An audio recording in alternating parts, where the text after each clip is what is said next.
Remember he said be fruitful, Rasta we need more natural. Oh Lord, Bring back the milk and honey. cane juice and bush medicine, Bring back the milk and honey. vanilla and cassava, Bring back the milk and honey. coconut oil and castor. Bring back the milk and Oh honey. Lord.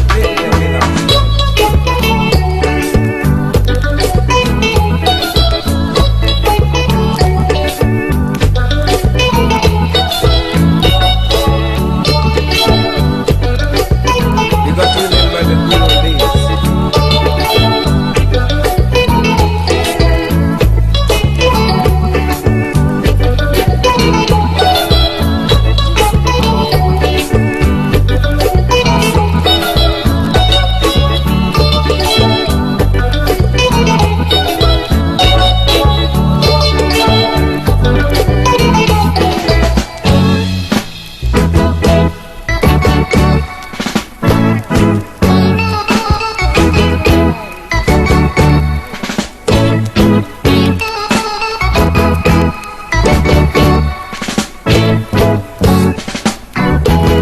Oh Lord, look upon my people. Now we are going out of our culture. The oppressors have changed our sin.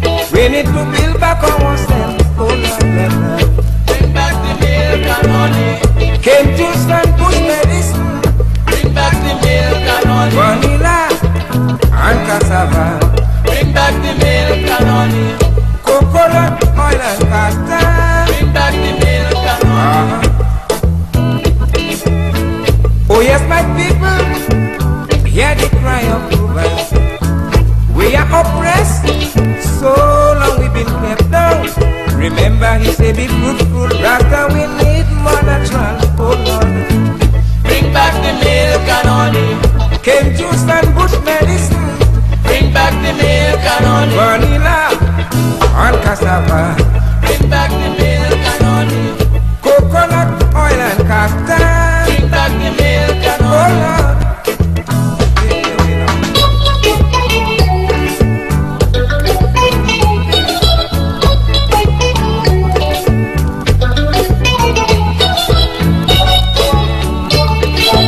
You got to remember the good old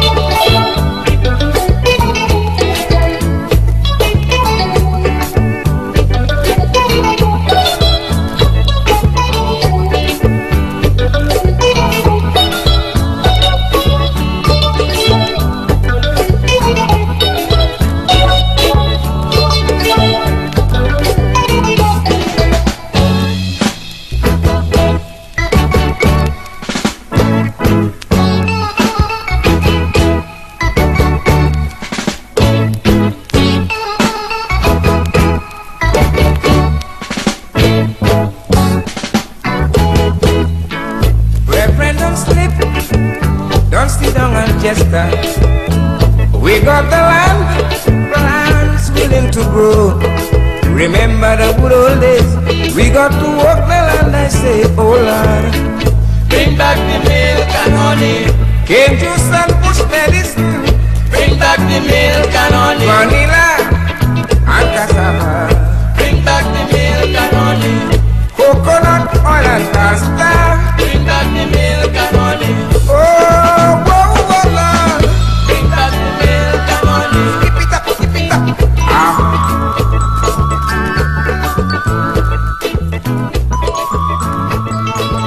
That is one thing we got to remember the good old days. Bring back the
my approval.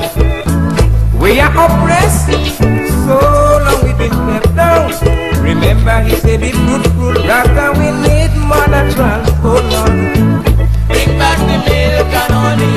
cane juice and bush medicine, Bring back the milk and honey. vanilla and cassava, Bring back the milk and honey.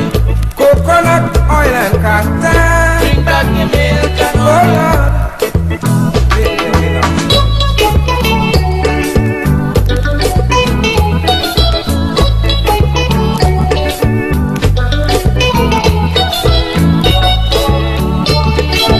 You got to remember the good old days.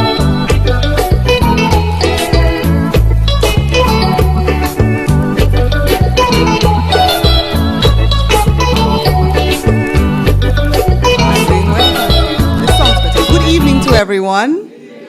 Very good. So, Honorable Roslyn Paul, Minister of Sports, Culture, and Community Development. Mr. Ulson Matthew, Chief Cultural Officer, and the staff of the Cultural Division. Dr. Barry Kazimi, Program Officer at UWI Open Campus, and the staff of UWI Open Campus.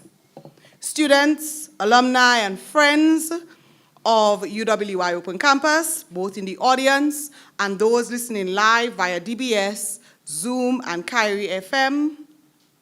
Media representatives, good evening, everyone.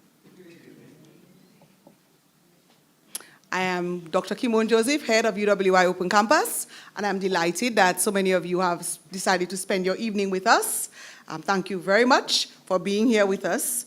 And we are going to be hosting the 9th annual E.O. LeBlanc Memorial Lecture, and I will be your chair for this evening.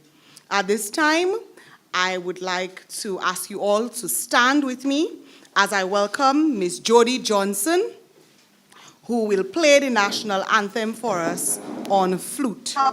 Jody?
Thank you very much, Jody.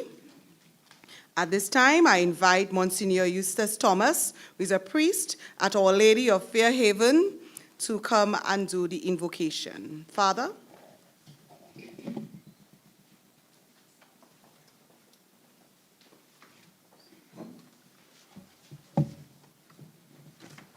Thank you, dear doctor, for inviting me to offer prayer in the presence of another very good friend, Father Coffey. I must tell you, dear doctor, that you're beautifully adorned. It's a wonderful distraction for me.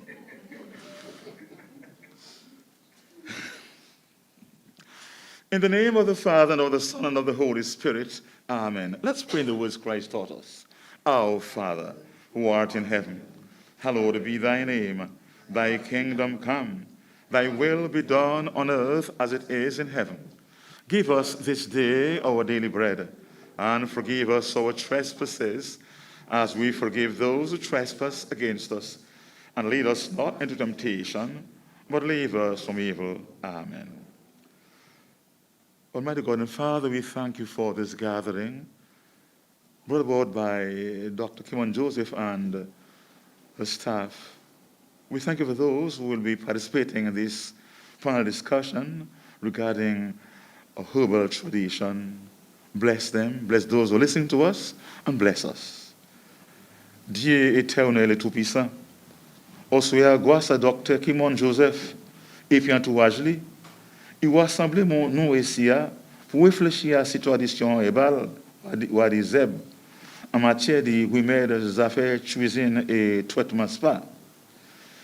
Ça, c'est une 9e lecture organisée en l'honneur de M. Edward Oliver LeBlanc, ancien Premier ministre national. Nous avons remercié au Gourmet,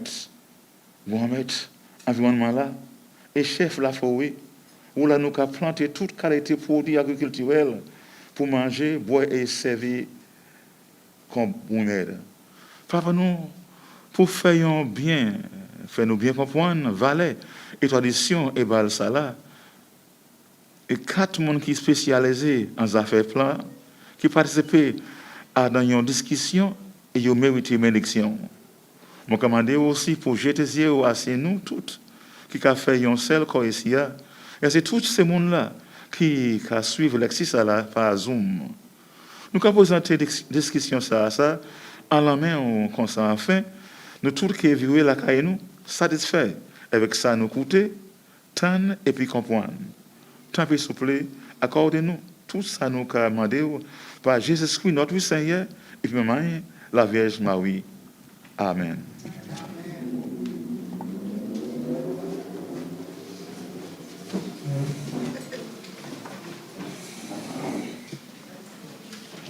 Merci autant, Pierre Eustace.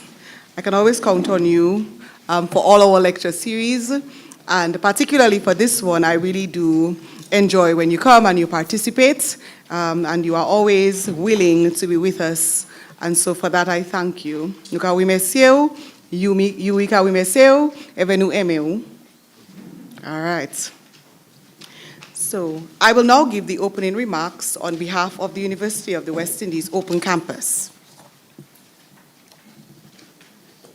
When I told a friend of mine the topic for tonight's lecture, her response was, first we started talking about marijuana and now it's herbal traditions, or you come out. Ladies and gentlemen, it is my pleasure to welcome all of you this evening to the 9th E.O. LeBlanc Memorial Lecture. I was fortunate to have been in the initial meeting for the planning of this series between Dr. Francis Sevre, our current UWI Open Campus principal, who was then the head of site in Dominica, and Mr. Raymond Lawrence, who was chief cultural officer at that time. The two gentlemen wanted to include a lecture series as part of the National Calendar of Independence activities, and they wanted the focus to be on the themes of culture and heritage preservation. They agreed that there was no better person to name the series after than the late E.O. LeBlanc himself, who throughout his life had been adamant that our cultural heritage should be preserved and enjoyed. As the series progressed, a change to move from just general topics of culture to a focus on the theme of History Week was adopted by UWI and the Cultural Division. Our first presentation was facilitated by Dr. Alwyn Bully, who spoke on the topic, The Gilded Mango, Culture, Livelihoods, and Development in Dominica, 1950 to 2012. In 2013, Dr. Lennox Honeychurch presented the topic, E.O. LeBlanc and the Creation of Nationalist History. In 2014, Justice Dr. Irvin Andre discussed the theme, E.O. LeBlanc, a rendezvous with history. In 2015, Professor Emerita Hazel Simmons McDonald spoke on the topic, Cultivating Caribbean Identities, Language, Culture, and the Politics of Deprivation. Mr. Vladimir Lucien delivered the lecture in 2016 under the theme, Folk Songs Have No Authors, Creative Force and the Individual Talent in Caribbean Arts and Culture. In 2017, the installment of the lecture was canceled because of Hurricane Maria. Dr. Lennox Honeychurch gladly accepted our invitation and presented Resilience and Traditional Architecture and Heritage Sites of Dominica in 2018 and 2019, respectively. In 2020, Honorable Alex Boyd Knight presented on the topic Traditional Cuisine. Last year, we did not host a lecture because of the COVID pandemic. This year, we are again infusing something new. Rather than focusing on the one main speaker for our History Week topic, herbal traditions, we have decided to have a panel discussion. Herbalist Renaud Parker-Deja will examine the sub-theme medicinal use of herbs. Wellness practitioner Natalie Sister Nats Charles will speak on the use of herbs in food and cuisine, while pharmacist Dr. Martha Augustus will examine a pharmaceutical perspective of cannabis. Entrepreneur Terry Henry will speak on the use of traditional herbs in cosmetics and therapeutic spa treatments. Tonight's topic of herbal traditions is a timely one. When we think about the independence season, we think a lot about music and food and dances, and indeed all that is very good. What is also good about Dominica is that we have many centenarians, and in almost all cases, when they are asked about their lifestyle and why they live this long, they never talk about living an easy life of luxury. Rather, they talk about a reliance on natural products for health, wellness, nutrition, and beauty. Our traditional herbs and spices are much a part of who we are as a people, as the expressions we use when we speak. The knowledge of what plants to use for this and that have been handed down to our people for generations. For my part, I grew up in La Plaine in the 1980s. Red Rose and Milo were luxury items that disappeared at the end of the first week after month end. They would be replaced for the rest of the month with Cime Comptoir, Basilic, and Dite Cannelle. Goya and Saison were things I learned to use when I came to live in Roseau in the 1990s to go to St. Martin's Primary. Southeast people didn't have those things. We grew up on green seasoning, and if we wanted a little color, we used uku. I understand that times have changed. I understand that. After all, if I had to do like my ancestors and walk Shime later every time to come to Roseau, I would not make it past Grandfond. Times have changed. After all, I can get to Roseau from La Plaine in 45 minutes in my car. Modern science has taught us much, and modern inventions and mass production have facilitated our fast-paced lifestyle. But still, there was a time, I think, when we were more in tuned. There is no denying that mankind has come a long way as a civilization. But along the way, we have lost our connectedness to the earth. If we learn to listen again, we will hear the rhythm of things, and we will find answers and balance in the world around us. I think that most of what we need to stay healthy, to live well, and to be beautiful are all around us. We just have to look and we have to listen. I have high expectations for tonight's presentations. Our moderator, Mrs. Jody Dublin Dangleben's team of presenters this evening have a wealth of experience and knowledge to share. Jody herself, as a young entrepreneur, has been dedicated to using natural ingredients in her own beauty products. I thank her and all the panelists for saying yes to tonight. We at UWI Open Campus thank the Cultural Division, who has been working with us for almost a decade to ensure that this series is executed as part of the National Calendar of Events for Independence. Ulson, like we did with Raymond and Jacinta of blessed memory, UWI commits to its relationship with you again and again and again. And we look forward to working with you and your team on many other projects. You and your staff have our firm support. I am grateful for my own team members, and they're present here. Barry, Clarissa, Javid, Kirisha, Brittany, Lisa, Alex, Catherine, Lincoln, Coulson, and Jason for their continued support in this and many other events and activities that we put on at UWI. I also wish to thank DBS Radio as well as Kyrie FM who are carrying our event live. Time and time again, DBS and Kyrie have proven themselves to be very good friends of UWI. Their support has been unwavering, and I am grateful today as I was when I first took up leadership here. Cecil and Steve, I really appreciate you. On behalf of UWI Open Campus, and in particular, the staff and students of the Dominica site, I welcome all of you here this evening, and I anticipate wonderful presentations. Thank you all.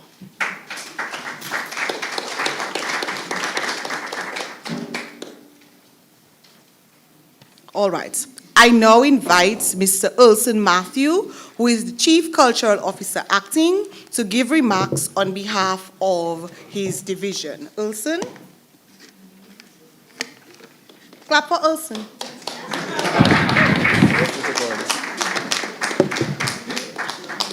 It's right here. Rosie, please.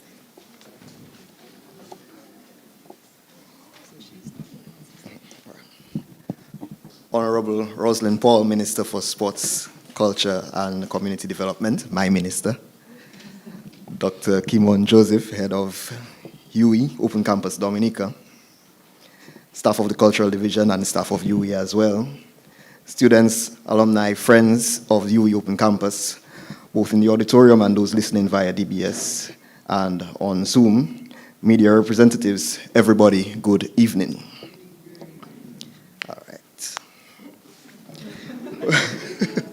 Welcome to this year's iteration of the E.O. LeBlanc Memorial Lecture as part of History Week 2022. This year's theme is herbal traditions. We at the division noticed a downward trajectory in the knowledge and use of herbal practices and remedies over the years and came to the conclusion that this is some much needed intervention. As part of History Week, the division has published and will publish more videos highlighting our herbal traditions, featuring some of the premier herbalists and knowledge bearers on this subject. Tonight, you will get first-hand insight from many of the herbs that we use and some of them take for granted. And of course, we will discuss ways forward to avoid losing those practices. I would like to take this opportunity to acknowledge and thank the UE Open Campus for always facilitating these types of events. This is the type of collaboration that I preach about on a daily basis. So the Cultural Division is truly thankful to you, Kimon, and your team, the rest of the UE family. Now, the Independence season opened with a bang on the 24th of September, and we have been challenged to maintain that standard throughout. And while the much talked about merger of the traditional and contemporary aspects of our culture is still fresh in everybody's mind, I would like to take this opportunity to remind everyone of a few upcoming activities in the very near future. We have the West and Southwest Merged District Festivals on Saturday the 8th, and the Merged North and Northeast District Festivals on Sunday the 9th. Also, look out for National Emblems Week next week, starting with Flag Day on Monday the 10th. And don't forget your Had Creole and Chapeau Pie on Friday either. So, in closing, I hope we all get to learn and appreciate what is going to happen tonight. Thank you very much.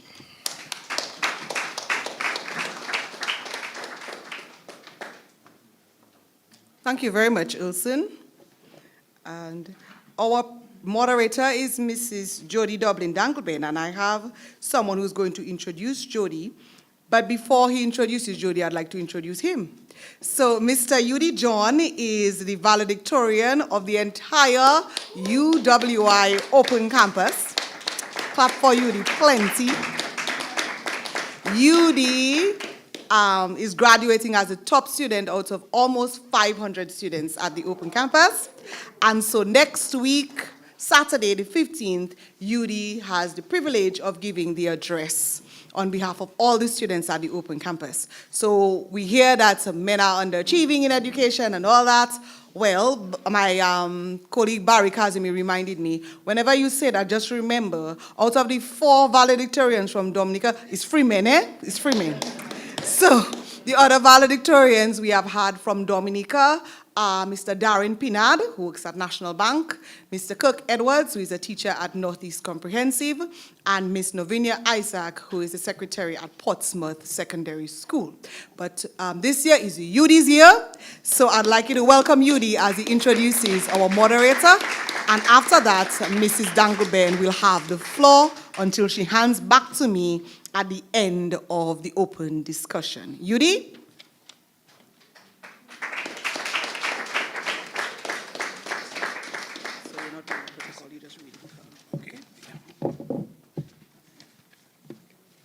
Thank you, Dr. Kimon Joseph, for your warm introduction of me, and to the many persons who have expressed their congratulatory remarks. I want to say thank you, and as I always say, it was not an individual effort. The University of the West Indies Open Campus presents a wonderful opportunity for people to collaborate, and the success that we achieve is because of collaboration, by the very nature of the Open Campus and the way it distributes the modules for study. This being said, this is not why I'm here for, but I will always give the UWI Open Campus its plus because it is something that I value a lot. And so for the reason why I'm here, Mrs. Jody Dublin Dungaben is a civil and environmental engineer with the government of Dominica. She is also an entrepreneur and founder of JD Naturals. She holds a BSc, Civil and Environmental Engineering, and an advanced diploma in innovation and entrepreneurship. Jody serves on the board of directors of Dominica Association of Industry and Commerce and is the PRO of the Dominica Health and Wellness Association. She is originally from Massac, but resides in Wana with her husband and son. Ladies and gentlemen, Mrs. Jody Dublin Dungaben, our moderator.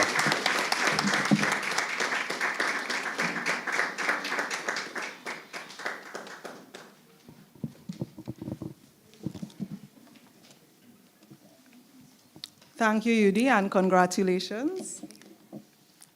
Honorable Rosalind Paul, Minister of Sports, Culture and Community Development, Dr. Kimon Joseph, Head of the UE Open Campus Dominica, and the staff of UE Open Campus, Mr. Ulson Matthew, Chief Cultural Officer, and the staff of the Cultural Division, students, alumni, and friends of UE Open Campus, both in the auditorium and those listening online via DBS and Zoom, our media representatives, good evening. Bonsoir, bienvenue.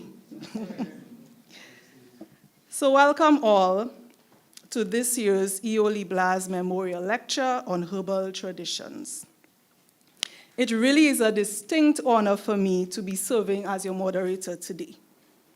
As a business owner, I rely quite heavily on Mother Nature for the supply of all my ingredients.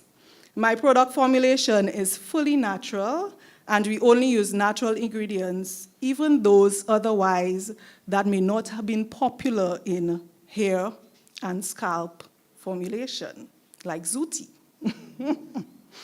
which you can touch after. So I brought some Zuti for you all to touch. It would not sting you, I guarantee you. The same blood that ran through Mr. LeBlanc's veins courses through mine. My maternal grandmother, who hailed from Vacas, the late Mrs. Hyacinth Watt, née LeBlanc, was a close cousin of his, and he was also her partner in writing poetry. Both of them, their poems have been published in magazines, both local and internationally.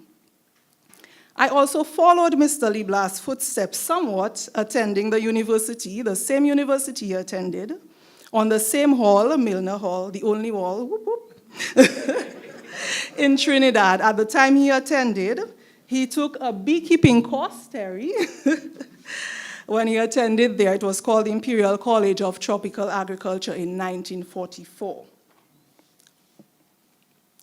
Before we get started, permit me to just take 1 minute of your time. As a little fun intro before our wonderful panelists commence, we are going to indulge in a quick game. I'm going to say a herb in Creole, and I want you to tell me what the English meaning is. So let's begin. Nani. Anis. Chuk chuk. Shadow Ben, you're not quite English. There's a name for it. Chuk chuk. Right. Right, there's another name. Chuk chuk. They call it cilantro, chuk, culantro sometimes, yes. Zuti. Yes. Mant. Mant. Yes, mint. Lalwe. Very good, very good. I'll give all the 95%.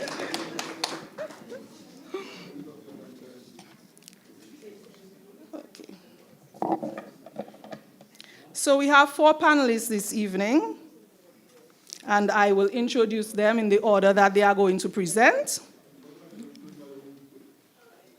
So our first panelist, Mr. Reynold Parker Deschamps. He is a herbalist and entrepreneur. He is also a trained pharmacy technician. Parker is the former president of the Dominica Herbal Business Association and a member of the Caribbean Herbal Business Association. He's dedicated to working with clients and encouraging them to venture into natural medicines since he believes that there is a cure in nature for most ailments. Maybe all, Mr. Parker? He has participated in numerous conferences, seminars, workshops throughout the region. He credits his work to his mentors, Ferdinand Charles and Dennis Blows Bellot. Parker is from Roseau, but both his parents are from Grand Bay. And he is the proud father of 2 sons. His contribution to the panel this evening is entitled Herbal Traditions, Medicinal Use of Herbs. Welcome, Mr. Deschamps. Our second panelist, Natalie Sister Nats Charles.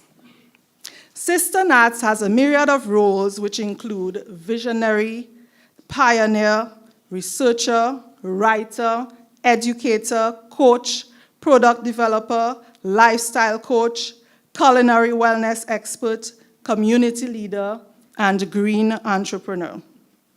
Her lifelong activism and pioneering achievements in food and nutrition development has attracted popular attention, earning her a top place in the region for the development of over 500 products and formulas using local agricultural, yes, she needs a hand for that.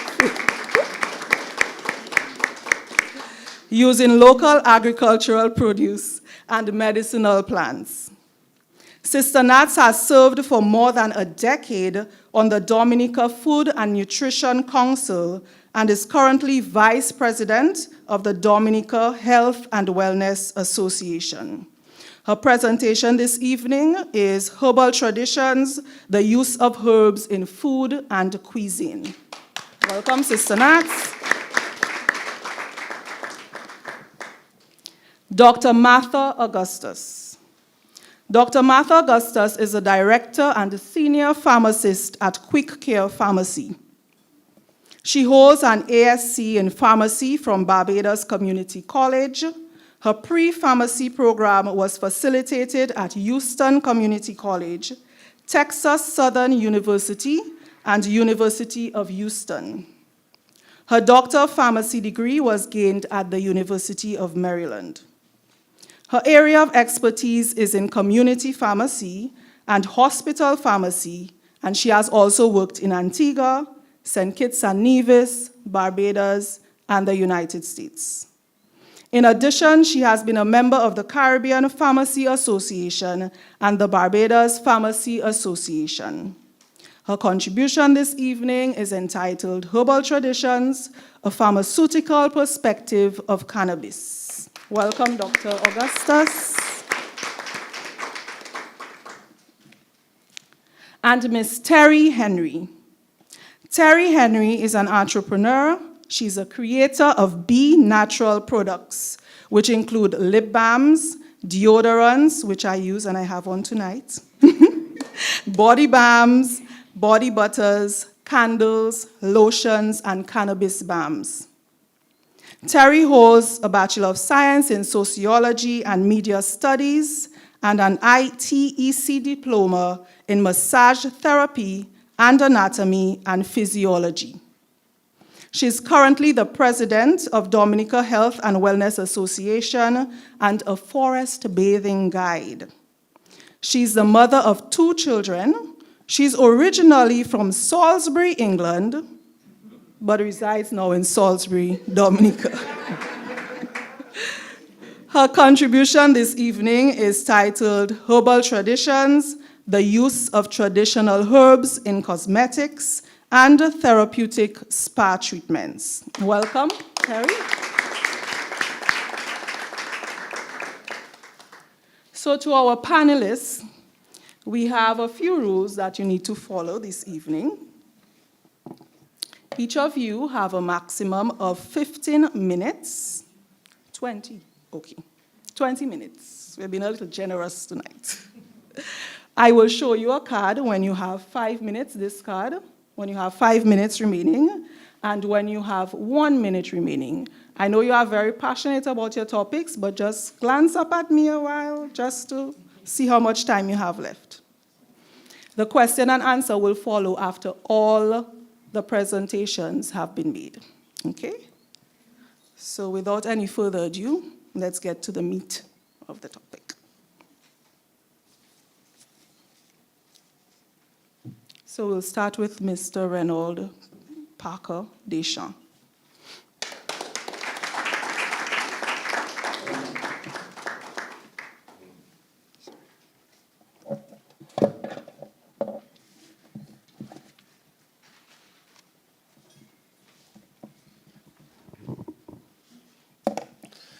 Good night to all, those who are present and those who are listening and watching via the media. I must say that 20 years ago, when I decided to dedicate my life to this vocation, there was no light at the end of the tunnel. But I'm feeling fortunate that there is light through this initiative. I am highly elated because this topic is so dear to my heart. And it will and has been evergreen. And I know throughout the era, it will always remain evergreen. For we are blessed, my beautiful people of Dominica, and by extension the Caribbean, with a wonderful herbarium of assorted plants that was made by the hands of the very maker that have carved us and created us. And he had ordained every single plant to have healing properties. So I'll do my best to express what I've gathered, the research I've gathered, and the conclusion that I've come to with my presentation.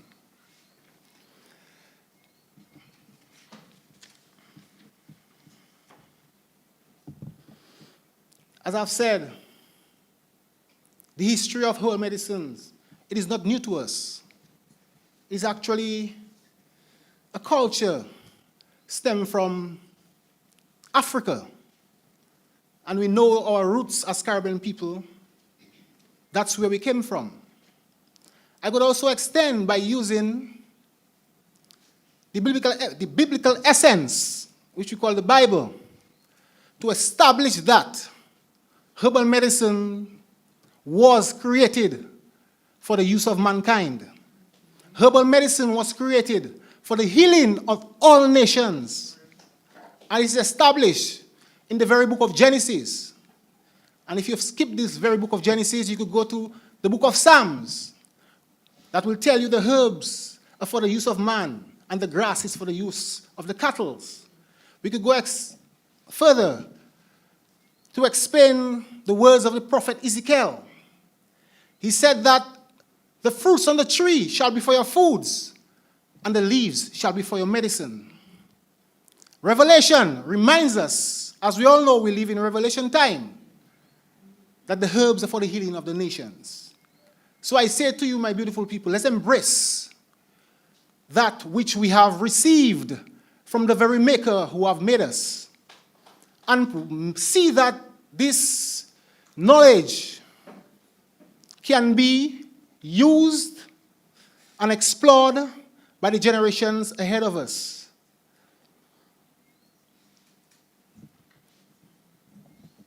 So, considering herbal medicines, which is not limited to the walls of or the waters of Dominica, it has been well researched, it has been well explored by many physicians all over the world. And we, my beautiful people, have that essence of what the physicians of old used to heal every single illness known to man.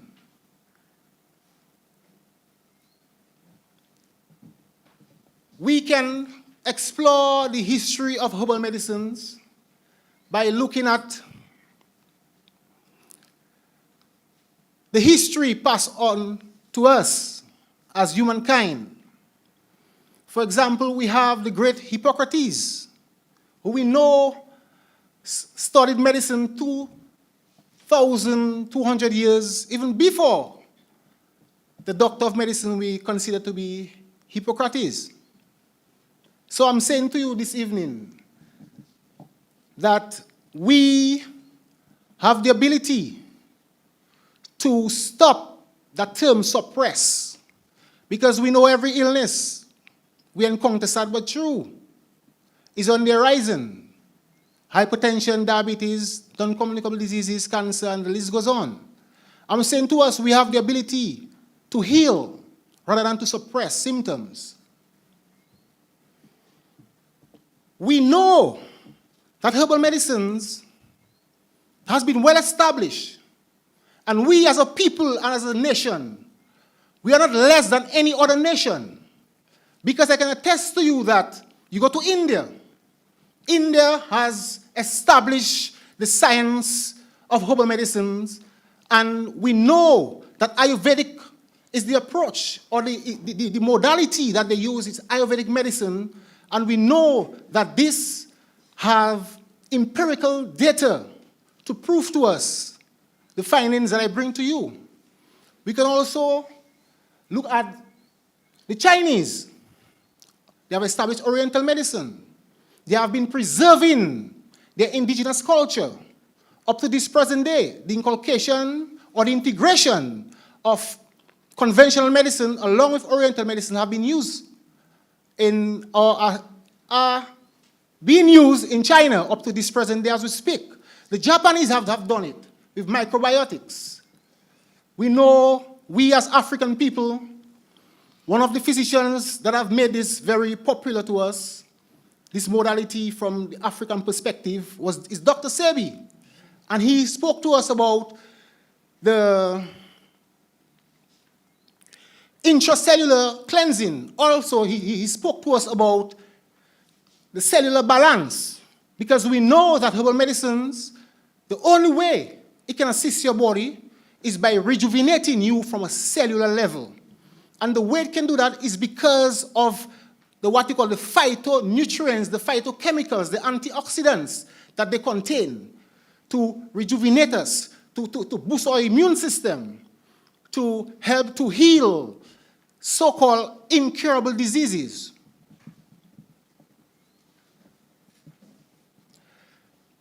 This, my beautiful people, the evidence I bring to you is overwhelming.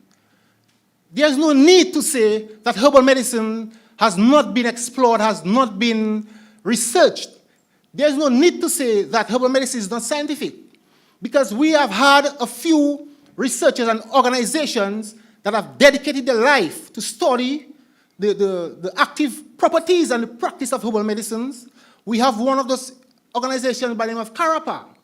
CARAPA meaning the Caribbean Association of Researchers of Herbal Practitioners. We have organizations like the CHBA, the DHBA, also organizations like TRAMIL, which means Traditional Medicine in the Isles. And all these organizations have researched the very herbs that we have in our environment. So I say to you that the information is there. Let's consider the work that has been done, and let's explore and utilize this wonderful medium of healing, not suppressing illness, healing. I've said to you concerning the father of medicine, Imhotep. We know that Imhotep healed every illness known to man. I may ask you, what was the medium? Or what was the medicine used by Imhotep? Do you know that it was herbal medicine? We can also say what are the similarities of our indigenous healers? When you look at Imhotep, they had one thing in common. They used plants for healing, which we have the privilege to also use. We can say Hippocrates or Hippocrates. We call the father of medicine. I say to you, why in the time of old that every disease that was healed through the medium of herbs, in this present era, why are we using chemicals to treat this organic being? We can speak of our great Dr. Sebi. Dr. Sebi, we know is one of us from the Caribbean. Dr. Sebi also played an integral role in educating us in Dominica in the 70s on the uses of our medicinal plants. As he alluded to, every single plant that he saw on the highways and the byways did have medicinal properties. And while he was on the island, he did heal. He did heal with the very plants that he gathered in our environment. With herbal medicines, my beautiful people, let's not isolate herbal medicines from our foods and nutrition. Because I could say to you, the densest form of nutrients come from the plants, especially the wild plants. And to elaborate a little more, because this era we are living in right now, it has become very complex to even consider what is food. Because we should know that we are in the era of genetically modification, gene modification. And the only way that we can identify our natural plants from these modified plants is by the very nature of seeds bearing plants and seeds bearing foods. With herbal medicines, we consider a holistic approach, not a passive approach. So we incorporate food, we incorporate therapies, for example, poultices, compress, soaks. We use many herbs for this type of approach. Wonderfully said that it was the works of those, the forefathers, that have handed over to us. And we still, in this present day, have not acknowledged these wonderful works that they have done. I keep it to my heart, and I say to you that too long we have been sluggard, and too long we have been undermining these wonderful works that have been handed over to us. And I'm saying to us, too much time has been wasted. It is now the time that we need to investigate and put more research and funding in the line of this beautiful modality of natural healing. I will bring to your attention some of the most healing herbs that I've worked with.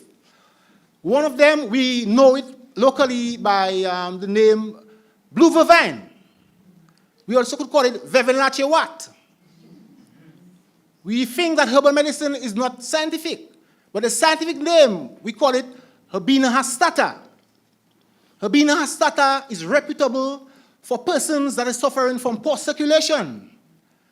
And I could attest to you in 2006 that I, being part of a research team, at the time it was the PMH, Princess Margaret Hospital, there was a group of nurses who did some research on what are the most popular herbs used in the rural communities for hypertension and diabetes.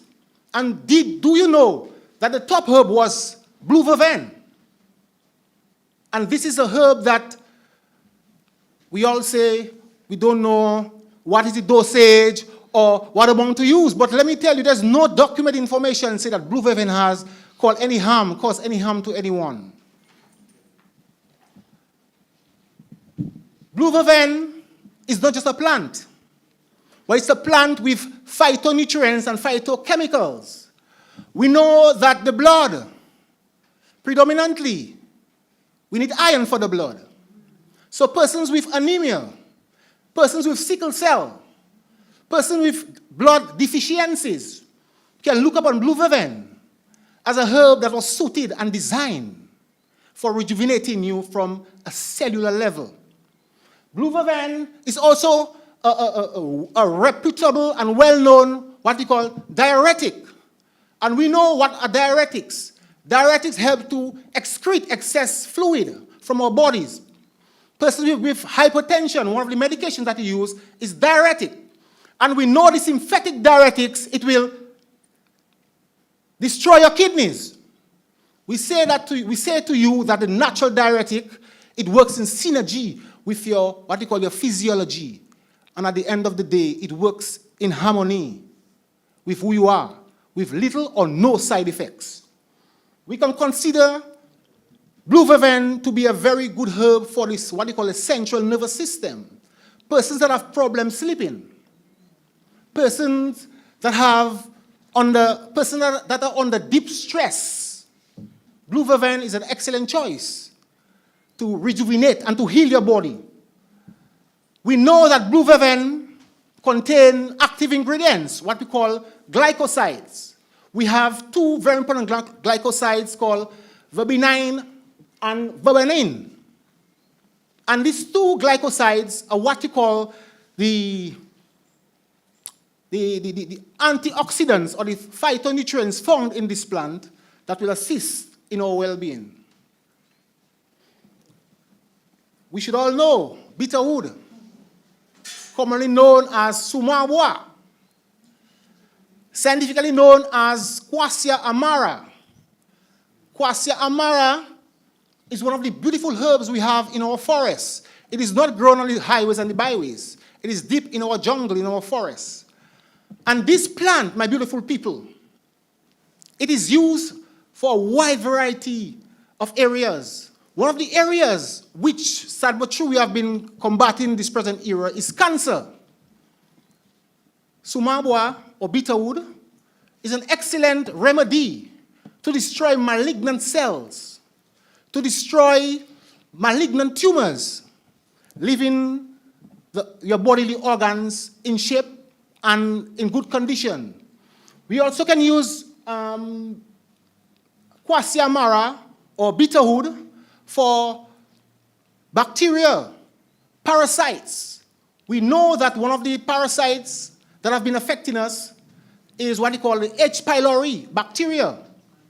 And this H. pylori bacteria, we know that there is no present medication to eradicate or to destroy this bacteria. Yes, we have the solution. The solution is from the plant kingdom. So I introduce you to sumabwa as a very important herb to preserve you. We consider sumabwa, the active properties.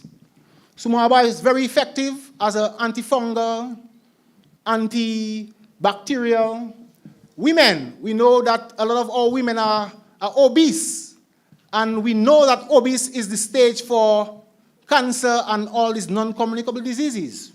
We are telling you this evening that sumabwa is one of the herbs that we use to remove excess cholesterol and fat from your body. So sumabwa can be used as a in your regime or in your plan for weight loss. Sumabwa have a lot of terpenoids. And these are the active properties that make Sumaba this wonderful herb that we are blessed with. Another reputable herb that we have in our environment, locally we call it LeBlanc. We should know it as dandelion. Dandelion is scientifically proven, and we call it by the name Pyraxicum officinale. And dandelion is one of the excellent herbs for persons suffering from high sugar levels, commonly known as diabetes. We know that dandelion contains a very important compound that mimics insulin in the human body. Why are we not exploring the wonderful herbal kingdom? The herbal kingdom was designed for us. We can also consider dandelion to be a very good blood purifier. This plant, my beautiful people, is reputable also for removing stones from your gallbladder. We consider the plant in its whole form, from the roots to the stems to the leaves. It's edible. Dandelion can be used as a natural salad that will help to increase in your nutrition level. Dandelion contains more vitamin A than carrot for persons with eye disorders or eye disease. We can consider dandelion also to be a very good diuretic for persons with hypertension. We consider dandelion to be a very good herb for your liver. We know the liver is one of the largest organs that in the body that deals with what we call toxins. Dandelion is an excellent plant to assist this organ to function to the optimum level. This plant contains many active compounds. Because of time, my beautiful people, I may not be able to share all the herbs that I've brought to your attention. We also have this wonderful herb, plate. We call it plate. Plantego ovata. We know that this wonderful herb is reputable amongst our elderly people for cleansing the eye, conditions like glaucoma, cataract, and etc.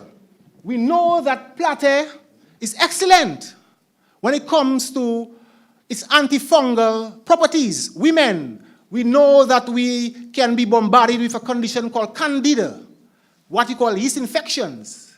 We highly recommend plate as a herb you can take internally and also do as a soak. Because of time, I will continue. Plate is also very good for regulating your cholesterol. And I will say something very keenly to you.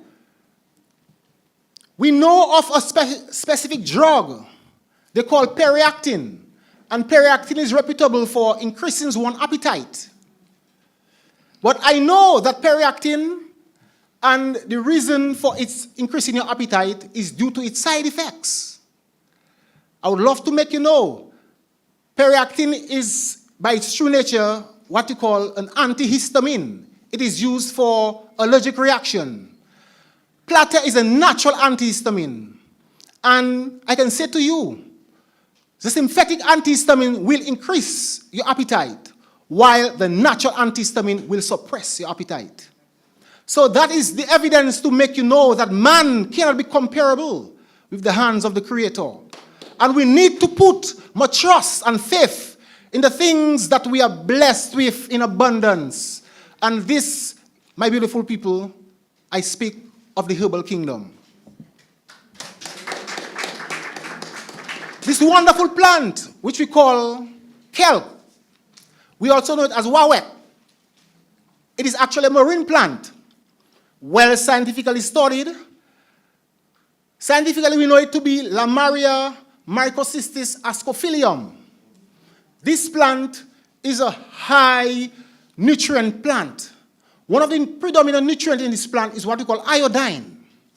And iodine is one of the minerals we know from a gland perspective. Our thyroid gland utilizes this nutrient to produce hormones, for example, thyroxine. And we know that we have glands which we call the endocrine glands. and they secrete nutrients directly through your blood, and they are very effective, or they were designed to keep us at what we call this homeostasis, this balance. We have kelp in our environment as a sea mineral, as a sea vegetable. When last any one of us drank a tea of kelp? My beautiful people, we suffer because of lack of knowledge. And in this 21st century, we cannot afford to be in this shady and dark position.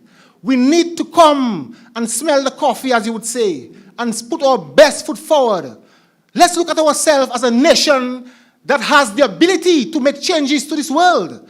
Let's not look at ourselves as a nation that depends on other nations for well-being. We have the ability and the potential to be the best that we can be. And we have sufficient to share to those who are in need. We depend on the West for our health and our well-being. Do you know that we have all it takes to even help the West from this dilemma of all these diseases? We continue. Kelp.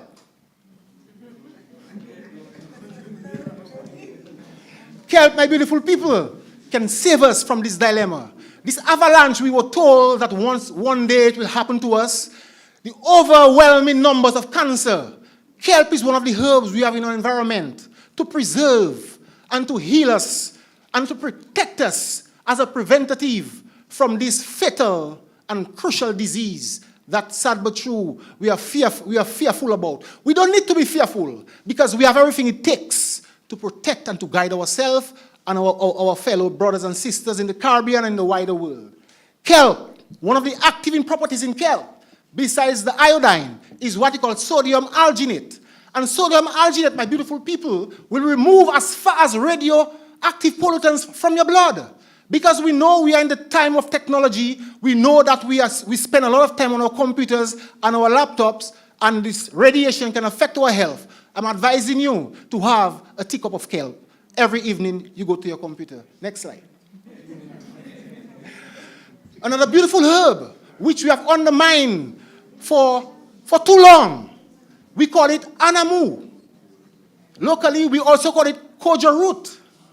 If you go to Jamaica, they will describe it to you as guinea hen weed, scientifically known as Petiveria alacea. We know at this present era that this beautiful plant is being under investigation, especially in Germany and in Europe. We have this wonderful doctor from Jamaica, Dr. Lawrence. He has actually researched this plant for over 30 years and found that you have an active compound in this plant called dibenzyl trisulfide. And this compound can actually destroy malignant cells. This compound can also prevent you from such illness. Koja root, we know locally that koja root is one of the herbs that we use as an antiseptic, because once upon a time we had infestation of mites and what would we call it locally? Penis. And I remember my grandmother used to send me to the Rosa River. Right now, sad, it is paved and all these herbs are extinct in that area. But I recall gathering this plant and bringing it to our homes, and one application of this plant, and we had a brand new home free from penis.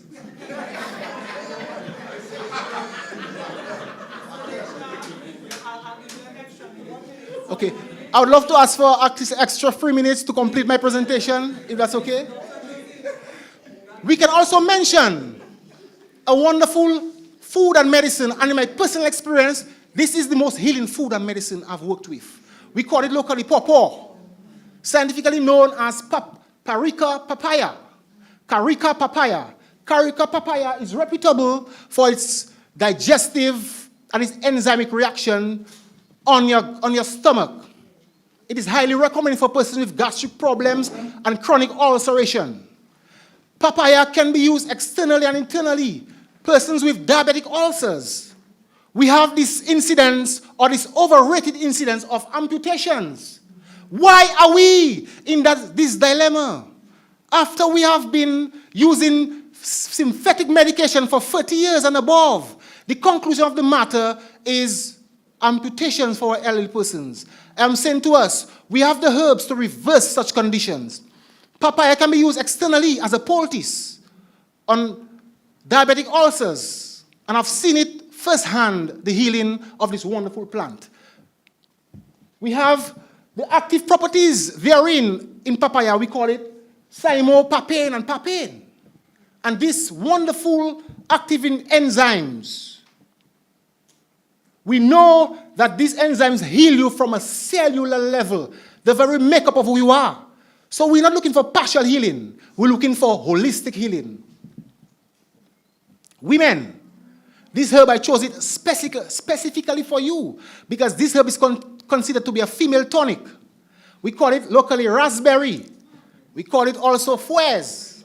Fouez grow wild in our forests and on uncultivated lands.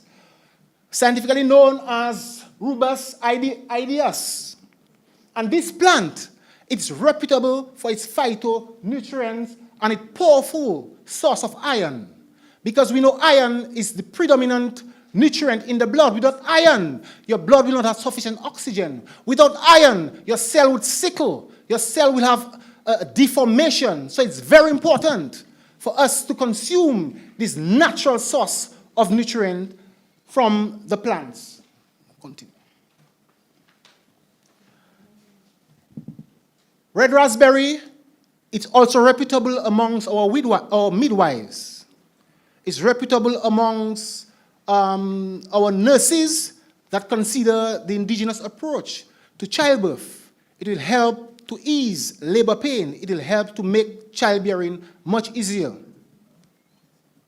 Yarrow. Yarrow, anyone knows yarrow? Yarrow, locally we know it as lapset.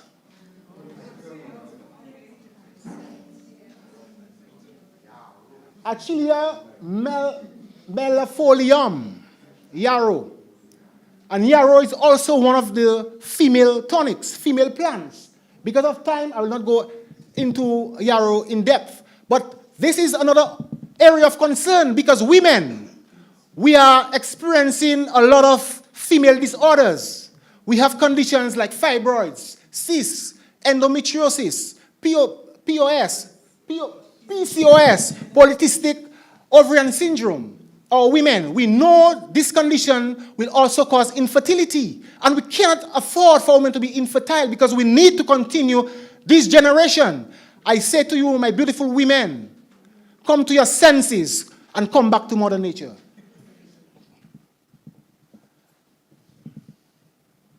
The beautiful king of the forest, the plant that has been tarnished in the past, and at this present time, we are seeing this plant is being exalted. It is called cannabis. We call it cannabis sativa, also cannabis indica. We know the history of cannabis. Cannabis has been demonized by our system. Cannabis is one of the plants that considered to be the gateway to hell. Do you know in this present era is the gateway to heaven? Cannabis is one of the plants that the herbalists have been using for millenniums.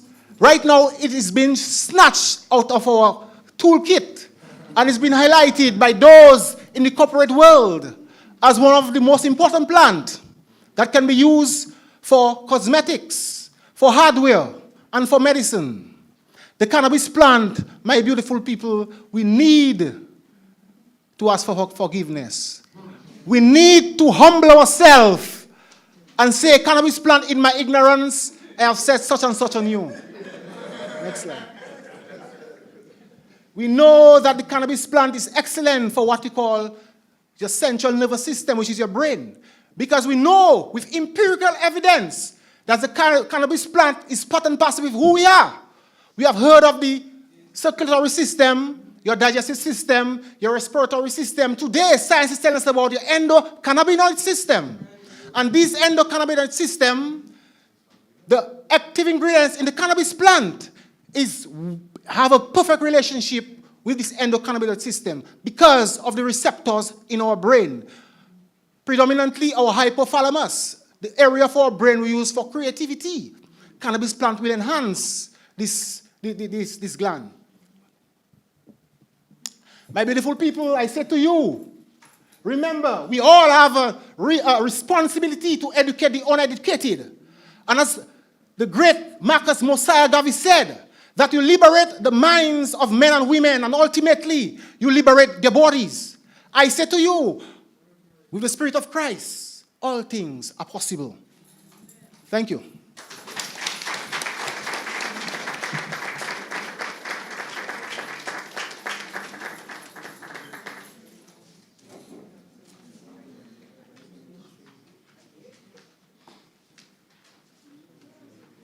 Thank you, Mr. Parker.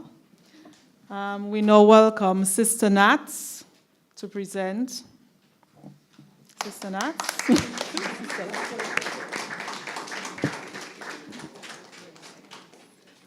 Sister Nats will present on the use of herbs in food and cuisine.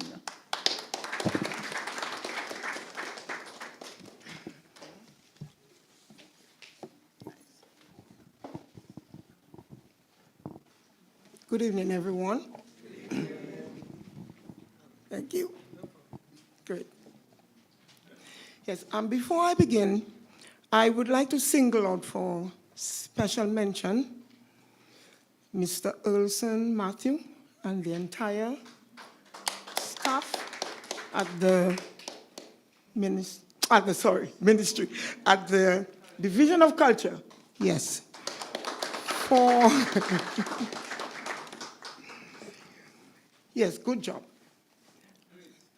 For selecting the traditional herbs of Dominica as the theme for this year's independence celebration. Not forgetting Dr. Kimon Joseph and that strong supportive role and that great relationship, that great friendship, you know, that exists between the two entities. Traditional herbs, the use of traditional herbs in food and cuisine. Now, the use of traditional herbs is a very old cultural practice, very old, that is deeply rooted in our everyday lives. We know that, right? But before we enter into exploring this topic, I would like to take some time out to set the tone for this discussion by putting the order right. Now, what do I mean by putting the order right? By putting the order right, in this forum here tonight, I'm talking about mentally moving away from our everyday notion of the herbs. Oh, a lot of bush medicine growing wild all over the place. Oh, well, moving away from that perspective of the herb and taking our mind, stepping into the bigger picture. Now, this is of the utmost importance for a discussion like this, a forum like this, because I'll tell you why. The bigger picture is the place that will allow us to have seeing eyes to see the herbs for what they truly are. The bigger picture is the place that will give us an opportunity to develop a true appreciation and to develop a deeper respect for all traditional herbs. Now, the bigger picture goes like this. Very early in my journey, I came face to face with one of the great truths of life. It was a statement that was shared with me with an elder. And that brought me to such a sobering reality. And the statement went like this: if all of the human race were to be taken away from the face of the earth would go on surviving. The earth would continue to exist. Inversely, on the contrary, if the earth were to be taken away, if the earth were to disappear, we would all perish. Now, you do not have to be someone of superior intelligence to connect the dots. The message is clear. As a matter of fact, this is how my journey began many, many, many years ago. And my entire journey has been fueled, has been driven by the impact of that inner consciousness. Dominica is home to 1,000 and more species of medicinal herbs. So I count this as 1,000 pieces of green gold nuggets. So it boggles me that in every pantry and in every cupboard in the average Dominican home, we have a full, I'll call it a display of Saison and Maggi and all of that. And so something is not right. There are some things that we need to pay very close attention to in terms of the relationship that we have created with our bodies and the relationship that we have created with the environment and the resources that are available to us in the environment. Where do we go from here? The writing is as big as a whale on the wall. And I want to say to all of us that this problem is one that is too big to be ignored. I'm talking here tonight about the disconnect. The disconnect, the breaking of the umbilical between the people and the land. We have come to a point in our history where, why don't I give a practical example? I was doing a class at a particular school one day on cassava and the use of cassava. And when I asked, how many of you know cassava? There were at least 6, anywhere between 8 and 10. Cassava, Sister Nat, what is that? We don't know cassava. What is? So I said, have you never seen a cassava? You've never read? No, we don't know. So I said, please tell me, what do you know? Well, we know ramens. We know noodles. We know mac and cheese. And so I said, don't your parents cook for you anymore? And they said, sometimes, but most time we just grab a ramen, we just grab a mac and cheese. And that's lunch, that's snack. So currently, in our schools, there are students already So I'm doing another training session with another group of young people in Point Michel. And I gave them a task to do some labeling of some products. And one of them was the Mobi. And she said, I did all the labeling, I did the whatever, and I did the Mobi. So I'm like, what did you do? I did the mobile. So when I looked, I saw Mobi. I said, you have the incorrect pronunciation. The word is Mobi. Don't you know about Mobi? And she looks at me with a blank look. No, what is Mobi? I don't know about Mobi. I said, so what do you drink? She said, well, I drink Buster. I drink Quenchy. I drink, yes. So these are the issues that lie at the heart of the problem confronting us as a people, as a nation, at this stage in our history.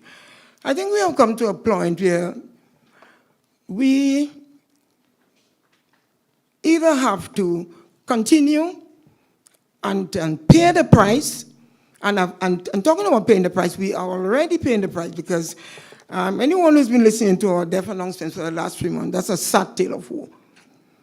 And what is more alarming is the age group, 55 and 11, right? And somebody said to me the other day, but she said, not old people are dying in Dominica again, man. Every time I listen to death announcement, it's young people just, disappearing fast. What's going on? And then on the other side of the coin, you have the Minister of Health showing up and literally in tears saying, well, the strain on the health budget to keep up with the technology that is available called the dialysis for the kidney failure patients, the disparity between the availability of that medical service and the number of people requiring that service. Dr. Mark was almost in tears that day on the radio. I listened to him and I really felt for him, And he says, well, we're really going to have to do something about our diet and our lifestyle. We're really going to have to start falling back on what, we have, and we're going to have to cut back on eating all these imported foods, So when we get to that point, from some of the examples that I quote, and there's so many more that, I could go on and on. But, so we are really at a point where we need to pay close attention to certain things if we are going to win the war against disease. And if we don't, we will continue fighting a losing battle. And the evidence is everywhere around us. The relationship that we have with our bodies leaves much to be desired. But again, we were exposed to a health education system that never really taught us what it is to build a proper relationship. So we find the majority of our young women have what is called a skin-deep relationship with the body.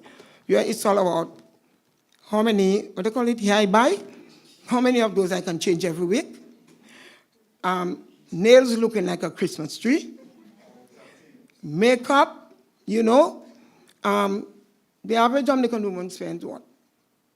In the mirror every morning, putting all the makeup. And I said to one of them the other day, it's time to start putting some makeup on your ovaries, because I know you to be a PCOS patient. So, all those things expensive.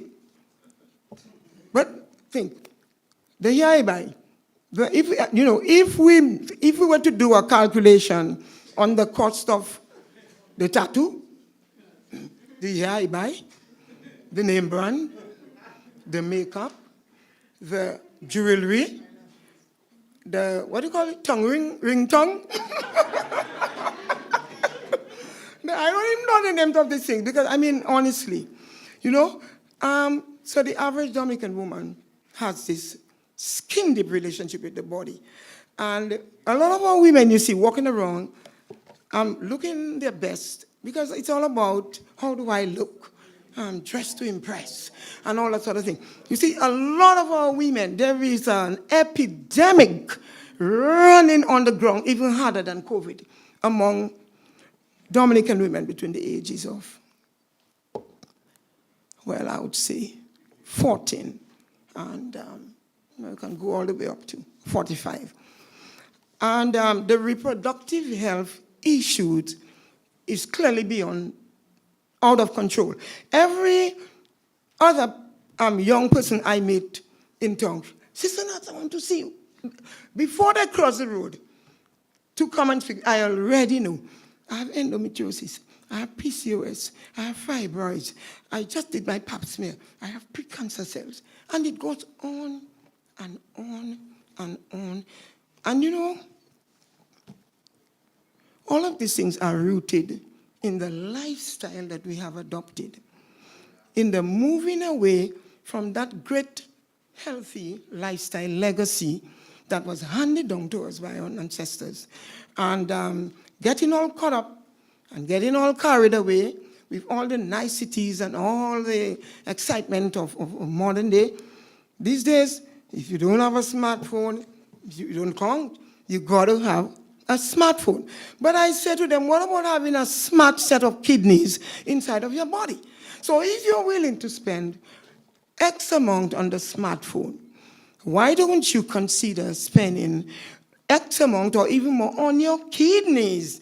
Because as you go along the road, by the time you turn 30, 45, your kidneys are going to begin to deteriorate. Why? Because you spent all the money on the smartphone, on the hair I buy, and all these. Now, I am not trying to knock our Dominican women, right? This is not the object here, right? What I'm trying to say is a balance needs to be created in the minds of our women as to when the monthly pay comes into their hand, what goes into buying stuff to embellish the outer part. Because, frankly, what can you put on your skin or what can you put on your body that can add true value to you as a person? Can anyone tell me? You know, for instance, if you're a person with a poor self-esteem, you can put on the longest eyelash, you can, yes, you have a poor self-esteem, and that is going on inside of you. So lately I've been saying to our Dominican women, well, you know, everyone is so caught up and carried away with technology, but I need you to know that there's another technology going on beneath your skin that you need to log into. And that technology is the divine technology. That technology is a technology that operates on your relationship that you develop with that technology. And you know, they always look at, yes, I said there's a technology beneath your skin. Very important technology. And, you know, so that I think it's the picture that we are seeing. And icing on the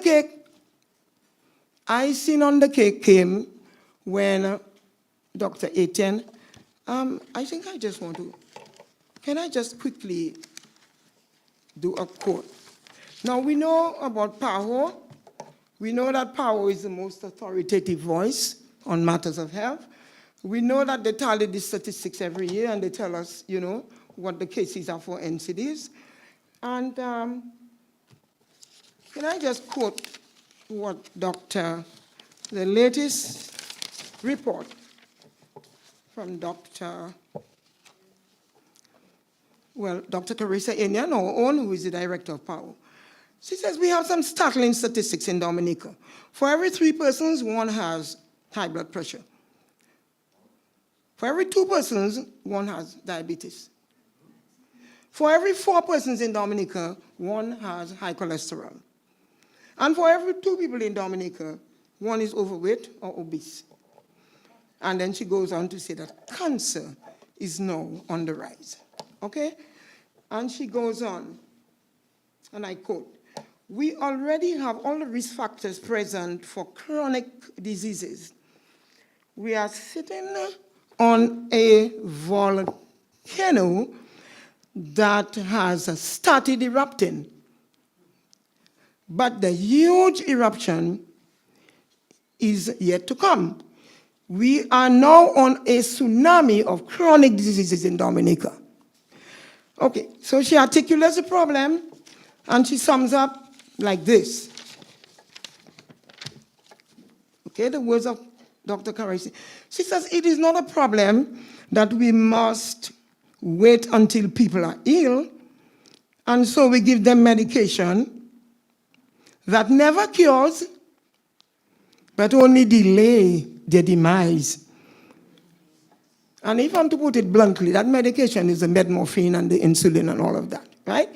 Because those things really do not create a cure for diseases. They only allow you to manage them. And let me just close very quickly. It is not a problem that we must wait until people are ill, and so we give them medication that never cures, but only delays their demise. We need to emphasize prevention and promotion. This is my message. Let us all get together to fight chronic diseases in Dominica. I call it a killer among us.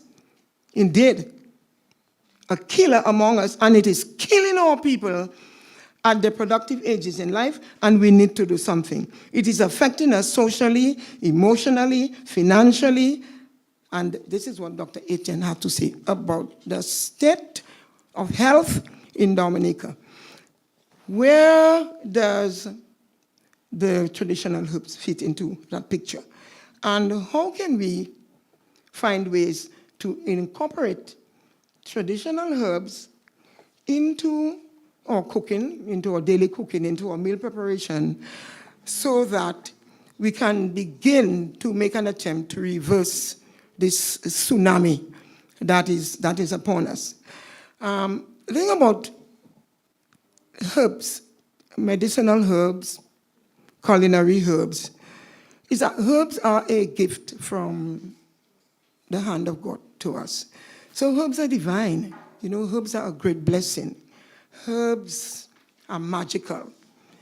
As a natural cook in the field for, close to 3 decades, it boggles me that people are out there running every day into the supermarket, picking up all these poisons, because that's what they are. There's no nice way to put it.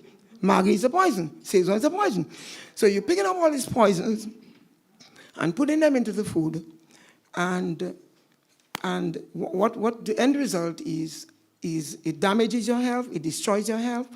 So how do we incorporate herbs? I want to share with you very quickly some of the ways in which we can expand our use of herbs in our daily cooking. Okay, let's start with the kakoti. Normally, for flavoring, what would we do? Spice, bourdain. Right, okay. Now, I want to submit to you that based on the massive breakdown in health, all this frightening deterioration that we're experiencing, we have to take a second look at the seasonings and the flavorings that we use in our foods. And we also have to develop a more strategic approach in that, although the culinary herbs are primarily used for their flavor, we need to understand that those very herbs also carry a lot of medicinal value. So we have to be able to come to a point where we put in a little more rosemary in the kakoti, throw in some moringa in everything you do, right? Now the gojai, powerful herb. It is beyond the scope of this forum to really detail everything. But kakoti, we need to start throwing in a little bit of turmeric, rosemary, moringa, gojai, and if you have some lemon sage as well, right? Now, what will that do? That will increase your chances of attaining good health. It will reduce the risk of disease, all right? Now, soups and rice and beans. Yes, get on with the rosemary, get on with the oregano, get on with the moringa, the turmeric, get on with the ginger, right? Same for the broth.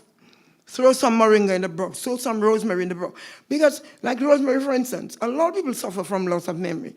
Now, if you begin to throw in rosemary in your rice, in your broth, right? you are not only adding taste and flavor, but you're actually giving your body a chance to heal. So we have to develop a more strategic approach, right? What about the bakes and the dumplings? Well, to begin with, the bakes and the dumplings are already a no-no because they're made from white flour. And white flour, like sugar, and they're poisons, right? Like the Maggie and the thing. So then if you're going to be taking a dose of poison like that every day, why don't you spread some herbs?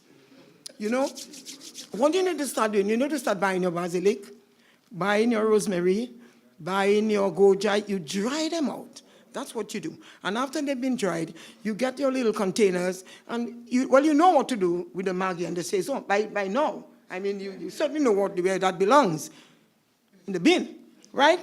And then you reconstruct a kitchen, a healing kitchen, rather than this, what will you call the other kitchen?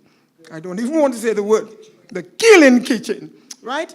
We need to move away. Because, you know, I just want to say that that kind of lifestyle, it is an indictment against us as a people. Why? Because we have 1,000 species. We call ourselves the food basket of the Caribbean. We feed some 8, 10, 15, islands, down the region. And the water, I mean, there's water everywhere. Now, everyone knows that water is life. Everyone knows that green is the color of healing. And whenever you look at what do you see? Green. So as far as I'm concerned, Dominica is a living, breathing sanctuary of healing. 1 minute. Okay, so your bakes and your dumpling, don't forget to spread some. Get your herbs dried and have them in your pantry. And whenever you're making the bakes, just throw the herbs in. Now, farin and pear. Start putting some more excitement and some nutrition in your farin and pear. Don't just mix the farin and pear together. First you crush the pear, then you grate in some onion, some sage. You put in some garlic. You put in a little sea salt. Actually, the best of the salts are the Himalayan salts, a little bit expensive. And then you throw in some honey, and you chop the same goji, put in some celery, some parsley, and you make a mixture, and then you throw in the farin. Okay? That will take you further along the road to good health. All right? Now, baking. A lot of baking is done at home, but I'm not too sure that we are in the right direction. We need to incorporate more herbs. You make your bread, throw in some morinda, throw in some anise, throw in some bay. Bay is, I'm talking about bay. For those of us who are meat eaters, you need to put in a few leaves of bay in every pot of meat that you cook. Why? Because bay neutralizes all the bad cholesterol. It neutralizes it, it just zaps it up.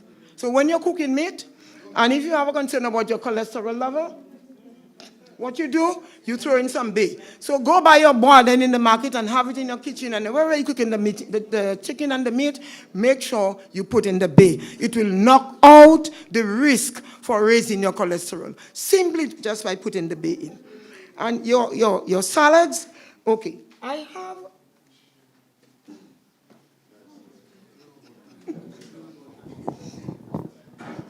Yes, I just want to show you very quickly.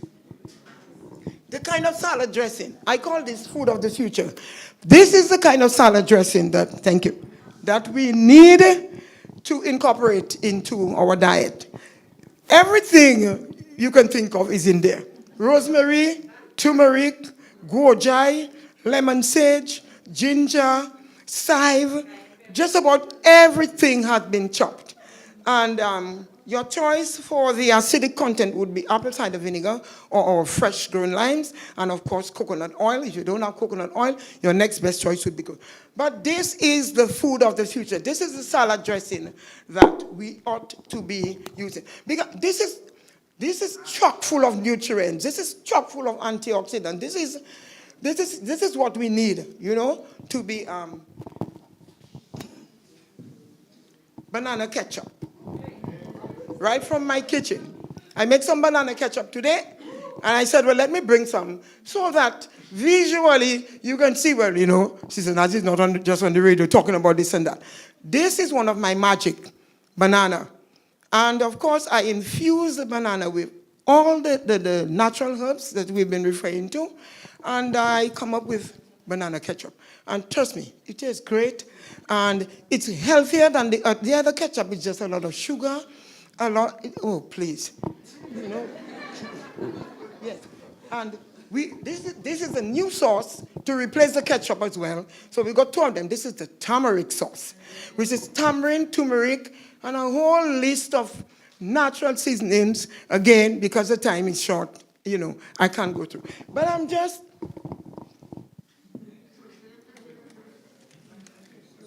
I'm just saying, okay, season and heal.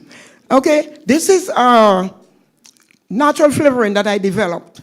I incorporated 7 of some of the best herbs that will boost the immune system and maintain alkalinity in the internal body environment. And I came up with this, which is season and heal. Now, season and heal and say so. Which will you pick? Okay, quickly. Okay, I may not be able to cover everything on the table, but let us go into the sea. We derive our nutrients from both sea and land. This is fucus. This is a family of the sargassum, right? And this can be harvested close to the seashore, between the rocks in the bed of the ocean. It's a sea vegetable. And the great thing about fucus is that it's a great substitute for salt. You know, everyone trying to get away from salt and sugar these days, right? And it can be, this fucus has been dried and ground into a powder, right? And this is such a perfect solution for prostate enlargement, for the goiter problem, the hyper, yeah? It is also excellent for weight loss. And the fucus, and the fucus, yes, the fucus, no, the fucus is magical. You see fucus and sea moss, we really have to move up to. Here is a quick one on the seafood. Fucus is a rich source of valuable oxygen, vitamins, minerals, and has medicinal properties. It is used in Japan, China, and Malaysia. Why not here? Do they know something that we don't? Okay. Anyway, it is used in Japan, China, and Malaysia to treat and prevent uterine and ovarian cancer, fibroids, impotence, infertility, prostate gland enlargement, thyroid disorder, goiter, well, that's the same thing, obesity, hair loss, skin disorder, constipation, and the list goes on and on. Just this one little vegetable from the sea, fucus. So when it comes to availability of resources to keep us healthy, there's no lack. There is no lack in this land. The problem is we have turned our back, like I said, there's a disconnect, we have broken the umbilical, and we have gotten carried away with all the attractions of modern medicine. It is time for us to go back. So tonight I want to say to all of us, it is time for a return to our original legacy of healthy living. Our ancestors ate meat, you know. Centenarians ate meat, but they grew that meat in their backyard. It didn't come from a place where they were laced with hormones, antibiotics, and all the blah, blah. Yes, they actually ate meat, right? So it's not so much about not eating meat. If you insist on eating meat as part of your natural diet, you just have to ensure that you grow your own meat. That's all, you know? So,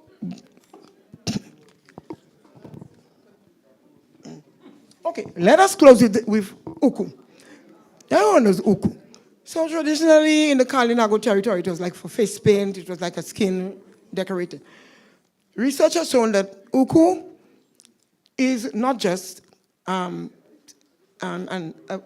it's not just a plant that was designed to use as a makeup, right?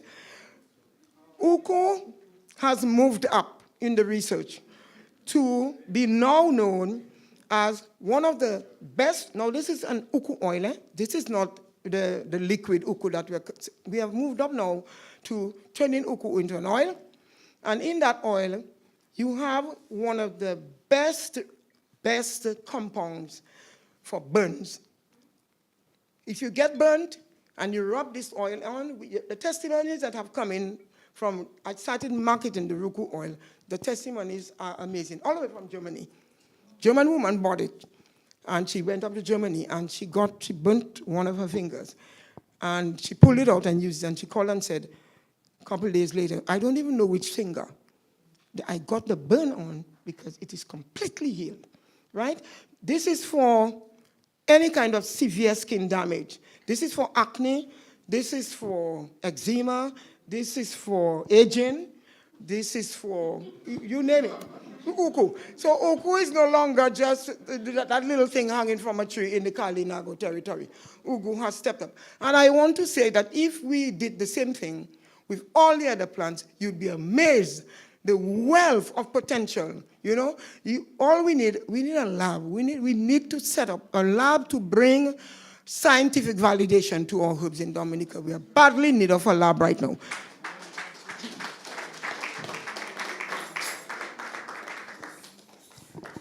Well, I'm sure that I have exhausted. Okay, let me just go on the kalaloo, our traditional dish. The kalaloo will have to be redesigned, right? And I'll tell you why very quickly. And I'll close. After that, I will close, right? Close, right? As we celebrate our 44th year of nation building, and we go forward into our traditional cuisine, I want to make a point very quickly about the kalaloo. And the preparation of the kalaloo, that has to be reversed completely. Because what we do, we put in the dashin, we put in everything into the pot. The dumpling, the dashin, the whatever, all the starches, the carbs, go in with all the green leafy veg, right? Green leafy veg only require a cooking time of 4 to 7 minutes. That's all. The dashin will require like half an hour. Now, when you throw all of them together in the same pot, the kalaloo tastes really good, but there's a nutrient loss, right? I have redesigned the preparation of the kalaloo completely. We have a new way of preparing the kalaloo where we approach the recipe in a scientific manner, where the ingredients that need more cooking, they go into the pot, and the ones that need less cooking. So we have now made a science out of cooking the kalaloo so that when we eat our kalaloo, there are more available nutrients, right? So, okay. Well, thank you for listening. Thank you for your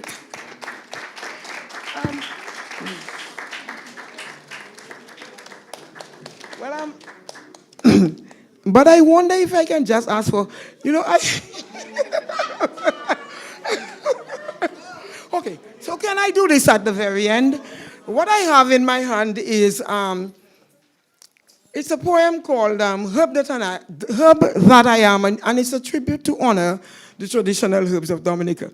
I would really like to share it, on this occasion. So maybe I can crave your leave so that we can close with this tribute to the traditional herb.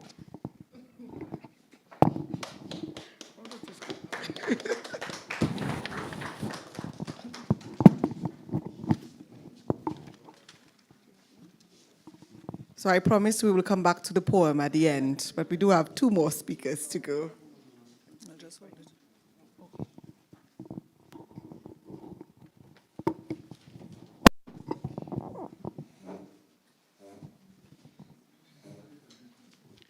Thank you, Sister Nat. Our next presenter is Dr. Martha Augustus, and she will talk to us about a pharmaceutical perspective of cannabis. Let's welcome Dr. Martha.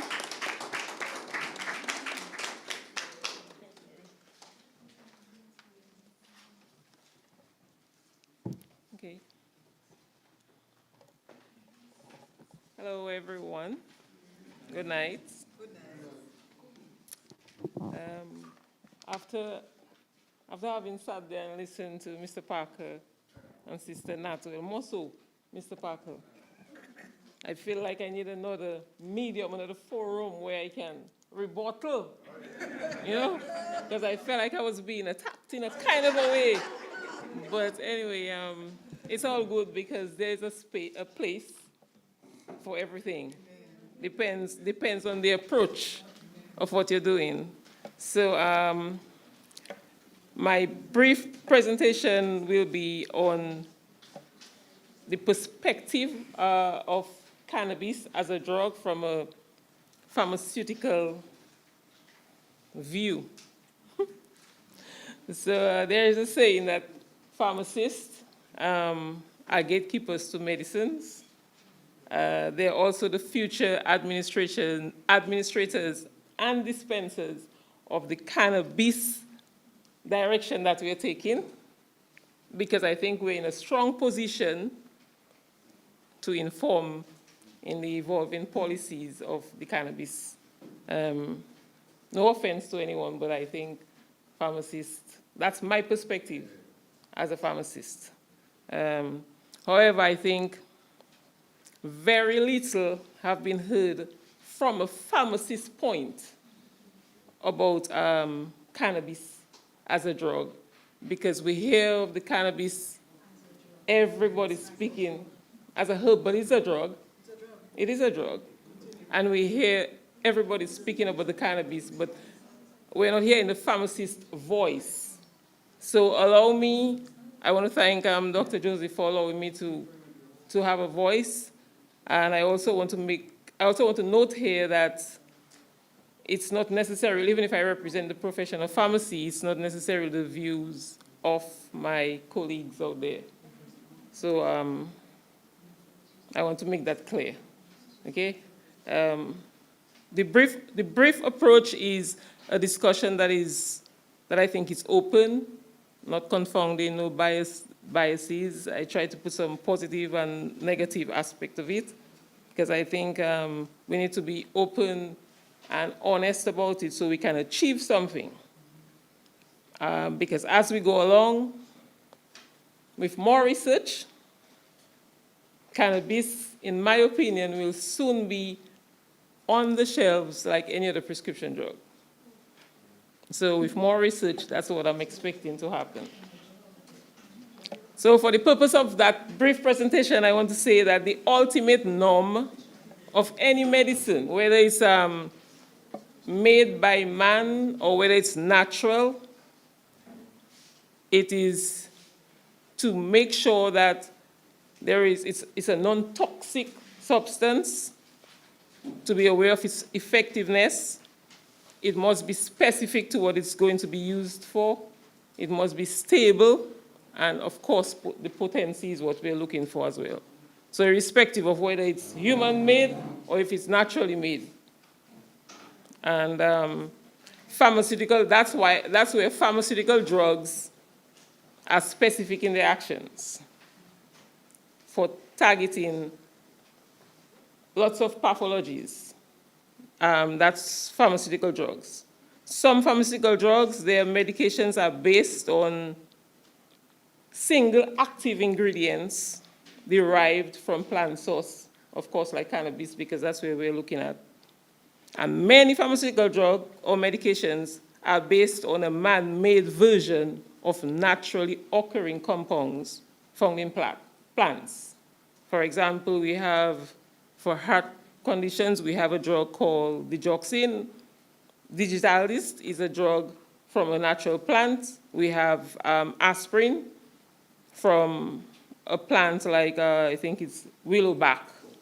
So a lot of pharmaceutically based drugs are man-made versions. Herbs, on the other hand, they have a broad range of effects on the physiological system. The functions are polyfunctional.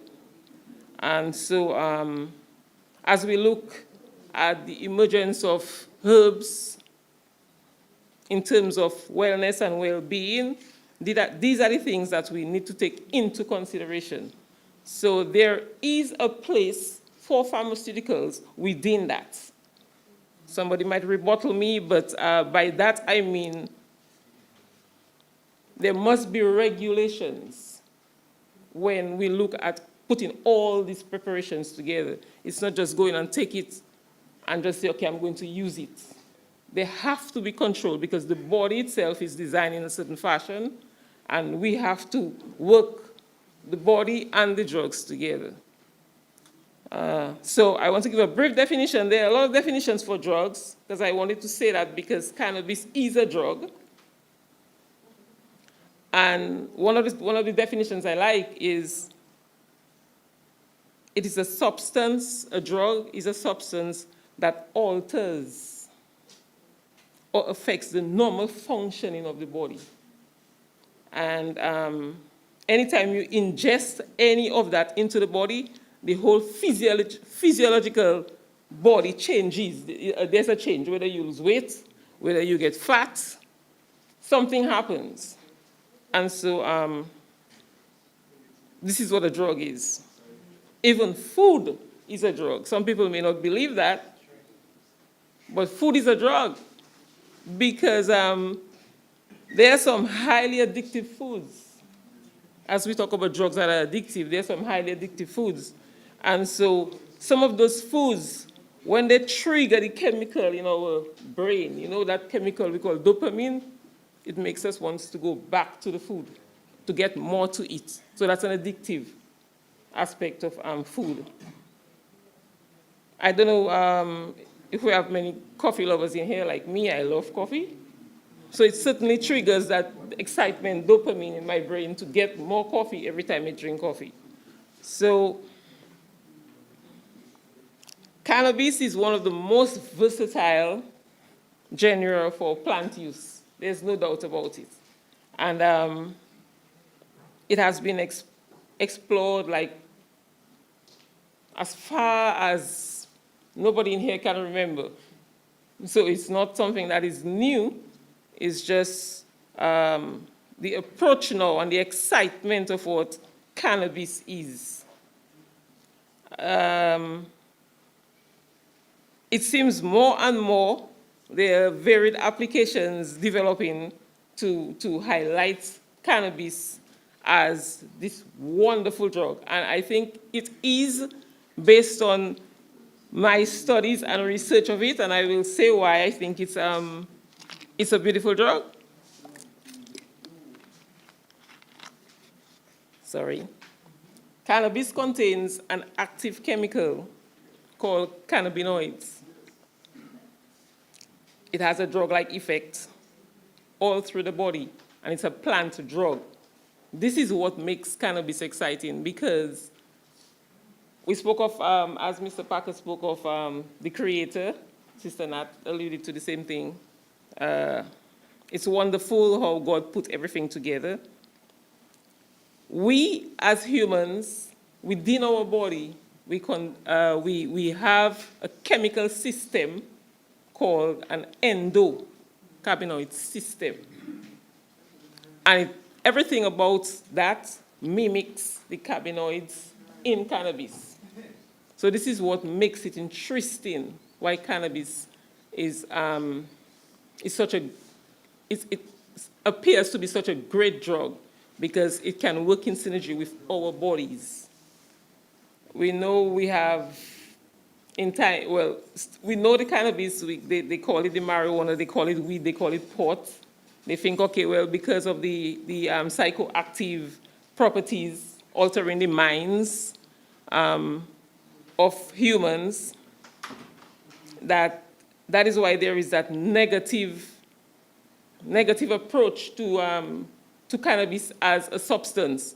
And that is why it's illegal because of that psychoactive property of the drug. For thousands of years, as I said, across the globe, it has been used for recreation, it has been used in religion, and of course in medicine.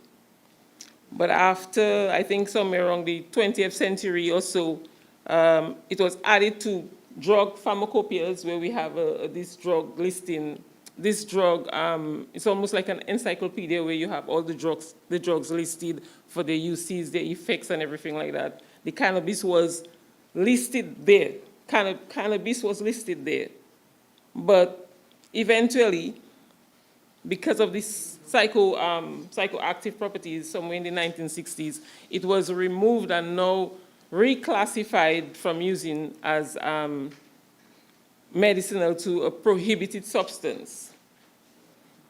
However, with the new emergence of what research is showing, the cannabis in the 2000s, where we are in this time where we are there now, it's now in parts of the world is being legalized for medicinal use. It's still illegal for recreational use, but it is now being used and looked at for medicinal use. Okay? We've noticed that it's been attracting a lot of media attention. A lot of media attention. And more will be coming out because more evidence is showing that the cannabis has benefits, alleviating a lot of health conditions.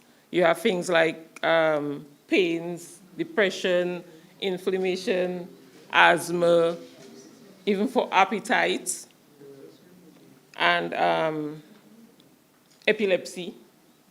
So there are broad of medical conditions that cannabis is being promoted as treatment for these conditions.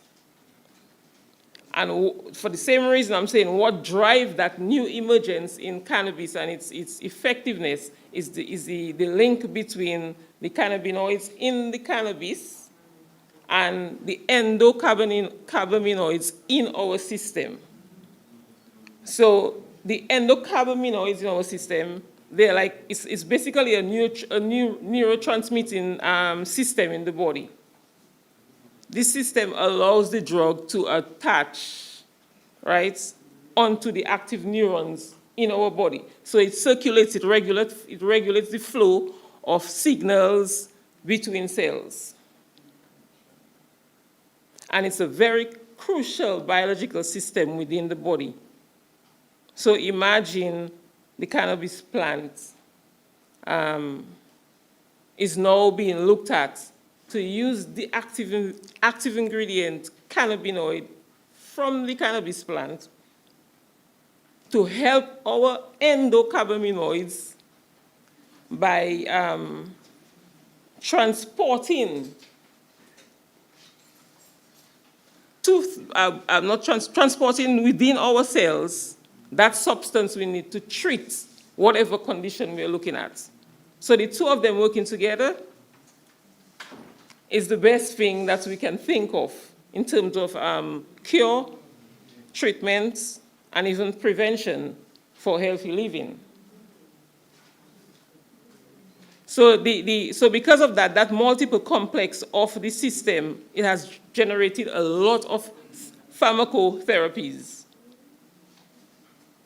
And some might say,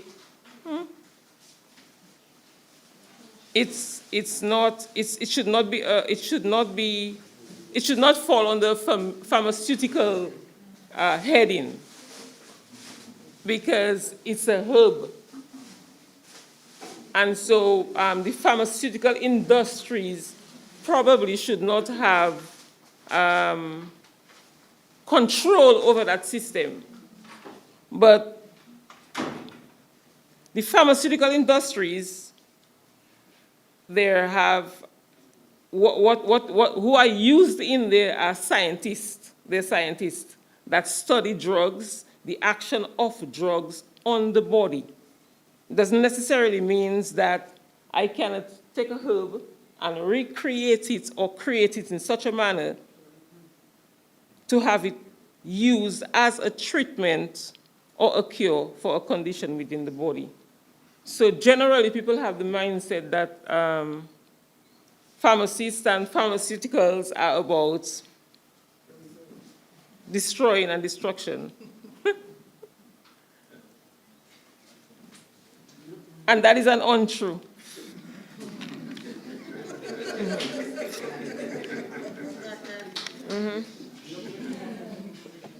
That is not true. Because I'm standing here and I appreciate this synergy. I appreciate the ability to come from pharmaceutical to herbal and mesh them together. So it's not necessarily true that we don't support herbs. That's not true.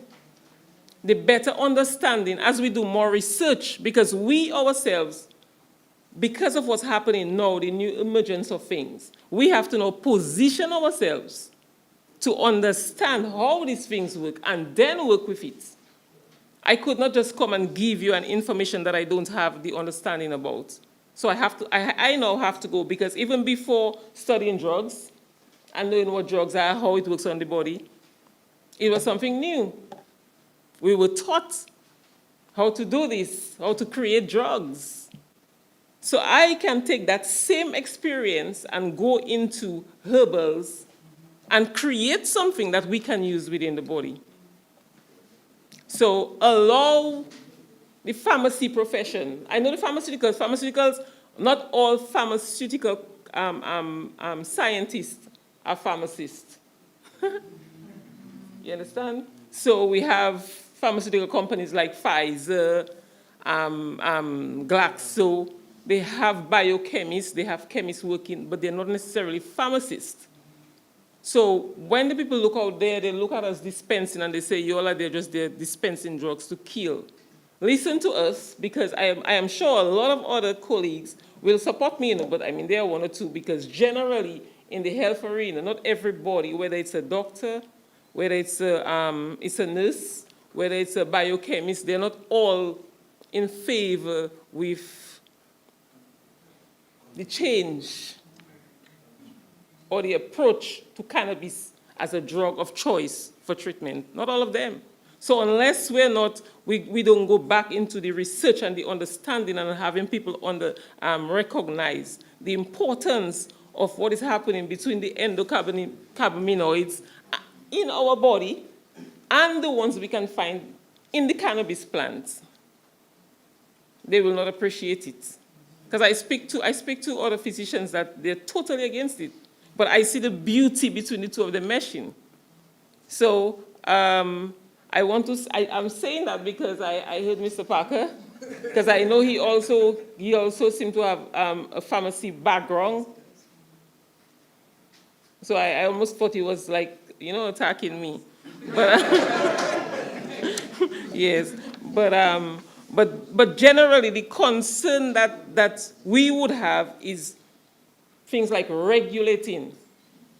Regulating is a major concern for me and a few other colleagues I know about the use of the cannabis as a drug of choice for pharmaceuticals. Whether the regulating of what we see now, that's one of my concerns, really. What I see now in terms of how it's being used, there is nothing regulating how it should be used. And I'm not offending anybody. I'm not saying that to offend anybody. But what I noticed that there are a lot of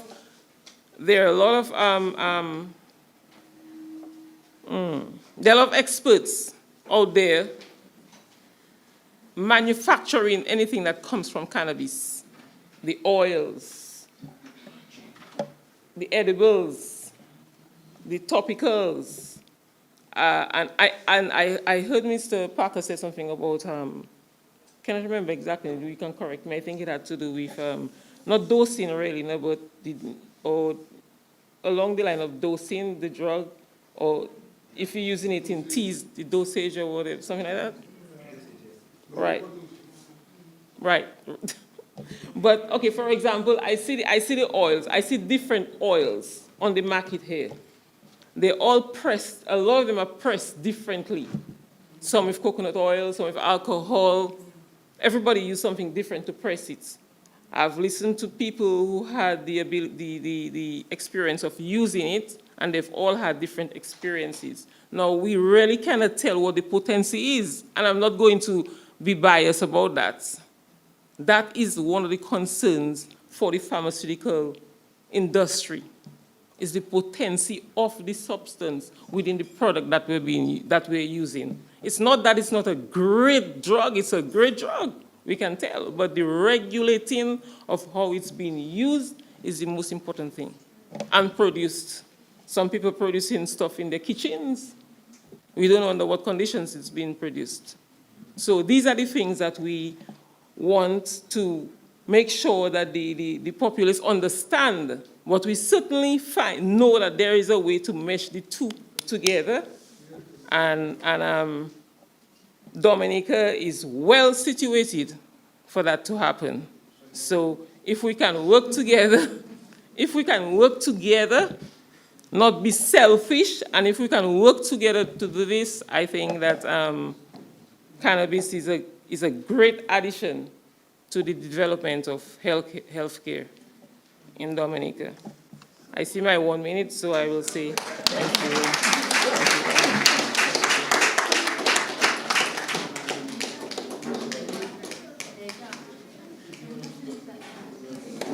Thank you, Dr. Augustus. We're moving swiftly along to Ms. Terry Henry, owner of Be Natural, and she will talk to us on the use of traditional herbs in cosmetics and therapeutic spa treatments. Welcome, Ms. Henry. Thank you.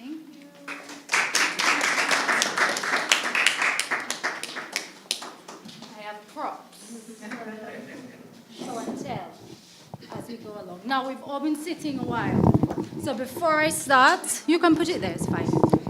Please stand. Please stretch. Please shake. Please move. Please jump. Please go on. Do something. Move your body.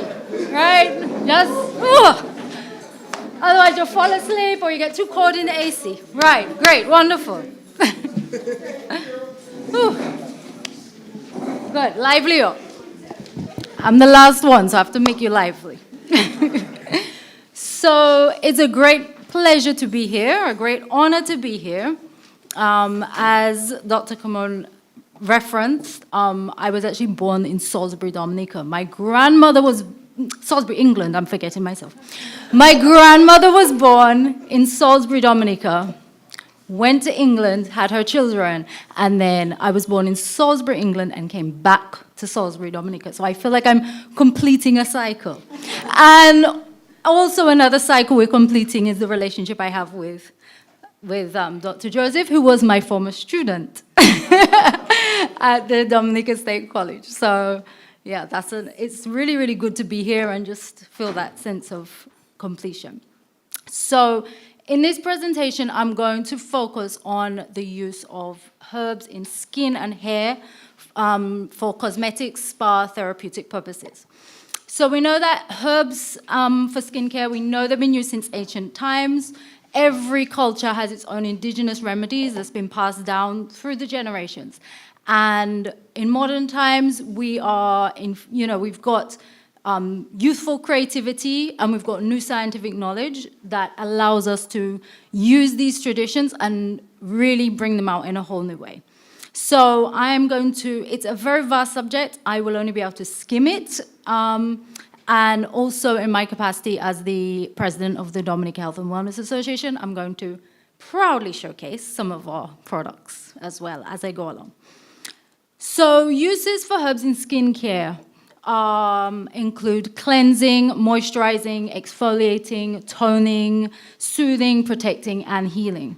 And in Dominica, we have heard we consume many foods internally for healing and preventative health care. But we also use herbs topically. From the time babies are born, we give them a herbal bath. And we also continue this for helping any skin conditions. We also use herbal baths for detox and even spiritual fortification. In skincare, herbal remedies can be applied simply by crushing a leaf and applying it directly on your skin. And in fact, when I first came to Dominica, I was taught that if you pick any 3 leaves and rub it on your skin, it will cure your cut or your bruise or whatever. I'm not sure if there's any scientific basis of that, but you know, when you're out in the forest, it seems to work. So we can use herbs in this very simplified process, and there are specific herbs that you would use, like Deja mentioned plate, which is a fantastic herb for skincare. And as I'm a new beekeeper, I've found out that it's very good for bee stings as well. But generally, we would use herbs for skincare blended with other ingredients. So they are infused, extracted, or blended with other carriers. And these carriers include oils, water, plant butters, milk, alcohol, beeswax, my favorite, honey, and clay. And so these other ingredients work synergistically with the herbs. So they're not just a way of applying the herbs, but they're a way of like bringing out the qualities so they can be applied topically on the skin and work better. And I'm sure you can think of many products like that, and I will mention some of them as we go along. So the skin, being the largest organ in the body, it plays a huge role in maintaining health and well-being. It's designed to keep anything invasive out and maintain homeostasis within. So if the skin is wounded, herbs can help repair it gently and effectively. So herbs are used in skin healing for like wounds, cuts, scratches, scrapes, eczema, itching, stings, bites, burns. And they can be affordable first aid responders. Now, my son turned 13 today, and when he was 2, when we were in the kitchen, and he went behind my back and pulled down the stove, which had a pot of boiling water on it. It was the literally worst day of my life. And the water went on him, went in the kitchen. My daughter was also there. And I picked him up, rushed him to the bathroom, put him in. There was thankfully a little pool of water. I put him in the bath, ran back to get my daughter to see if she was okay, came back to him. By the time I got back to my son, I took off his shorts, and the shorts, the elastic had stuck, and his whole skin came off. He was left with a massive burn. Right. I see his father there reliving the memories. So it was horrific. It's a good job it wasn't on his face. So the first remedy was aloes, straight away. Coated him with aloes to soothe the burns. Then we looked up and we found some remedy with silver, a cream that has silver, which helps stop bacteria and infecting a burn. So we just continue to use that and the aloes every day. His skin is perfect, healed up, wonderful. I mean, he still does have a mark. You know, these things, they're sent to teach us so we can look down and remember not to do that nonsense again. But to say that, you know, really seeing the healing power of aloes on his skin is pretty amazing. So we have different herbs, like we have antimicrobial herbs, which can stop invading bacteria, viruses, and fungus. We have anti-inflammatory herbs to help quell any inflammation. Sometimes the inflammation is a good thing, like immediate inflammation is a good thing because it brings the resources to that area to fight off, but then you do not want continued chronic inflammation. So you can use herbs to bring down inflammation, and cannabis is one of those. And then you have vulnerary herbs, which supports healing of wounds and all the scrapes and the burns. And even bones, broken bones and bruising. So herbal blends are used in oils a lot and especially blended with other therapeutic treatments such as massage therapy. We have a wonderful massage therapist in the audience, Deborah, give us a wave, from our association, and she makes incredible herbal blends to use in her massage treatments, as many of our other therapists also do. And these, when they're applied, they can help enhance the treatment being given. So they will relieve pain, help the blood and lymphatic system flow and improve your immune system. They can help with your blood circulation, your blood pressure, your mood, reduce anxiety, and just give you an overall feeling of well-being, combining the herbal treatment with therapeutic hands-on treatment. And herbs are also used in skincare to enhance beauty and for their anti-aging properties, especially in facial masks and cleansers and creams. So there's many herbs that can be used to promote a youthful appearance, reduce puffiness, help with aging spots, acne, wrinkles, and also to use in makeup. I have a herb here. So this is from my garden. It is not a common herb to Dominica. So I'm not expecting, I don't know if anyone can recognize it. Anyone know what that is?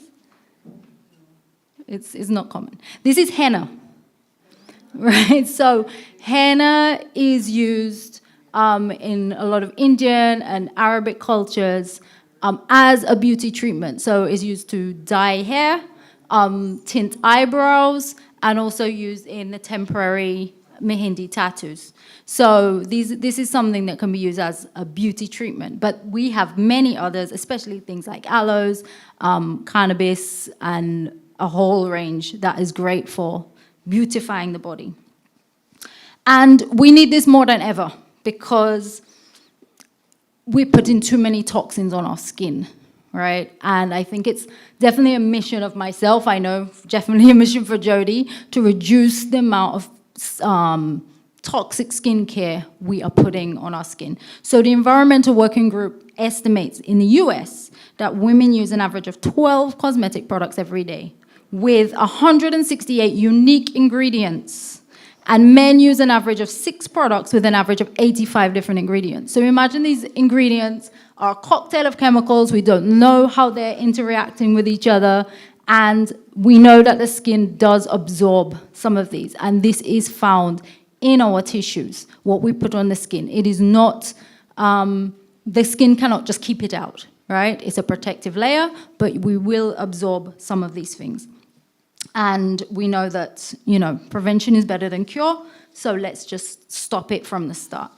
One of the things that I'm most concerned about is the use of underarm chemicals. So we have OB Natural deodorant. Modern day antiperspirants work by just blocking your pores with aluminum. That's why they're called antiperspirants, like don't sweat. And they also use many other artificial fragrances and ingredients to prohibit sweating and just keep you smelling great. Well, this will keep you smelling great, but it will also allow you to sweat and keep your natural body system flowing. So this is of particular concern for, breast cancer has been linked. There's no conclusive, they do not want to say there's a cause and effect between those chemicals, but most times in cancerous breast tissue, you do find these chemicals present. So let's just not take the risk, right? Let's just not bother taking that risk. So that moves on. And in these products, there's not artificial fragrances. I use only plant essential oils, right? So what are plant essential oils? That's another realm of using herbal remedies for skincare.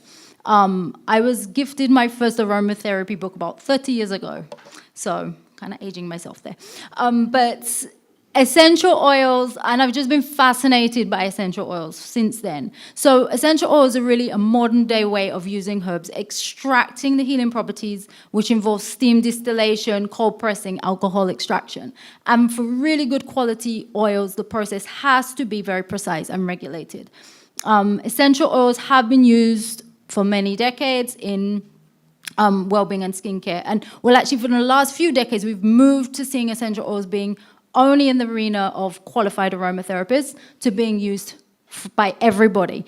This is a good thing, democratization of well-being, but the negative side effect is that it can open the doors for lower quality and injury because these plant essences are very potent and they need to be used in really tiny amounts. I have one here. So This is not a local product. It's a trusty bottle of lavender oil, very multi-purpose. In Dominic, we're mostly used to the extraction of bay oil, which is often extracted in a crude form and then exported and further refined and used in the perfume industry. Essential oils are very, very potent, superbly effective, highly aromatic, but also they're extremely wasteful in their extraction process. So to make a bottle, this is 10 mils, so to make a bottle about 15 mils, you need about 3 pounds of lavender to make that little bottle. You need 330 pounds of roses to make a bottle like this. So if you see a bottle of rose oil for $20, it's not rose oil.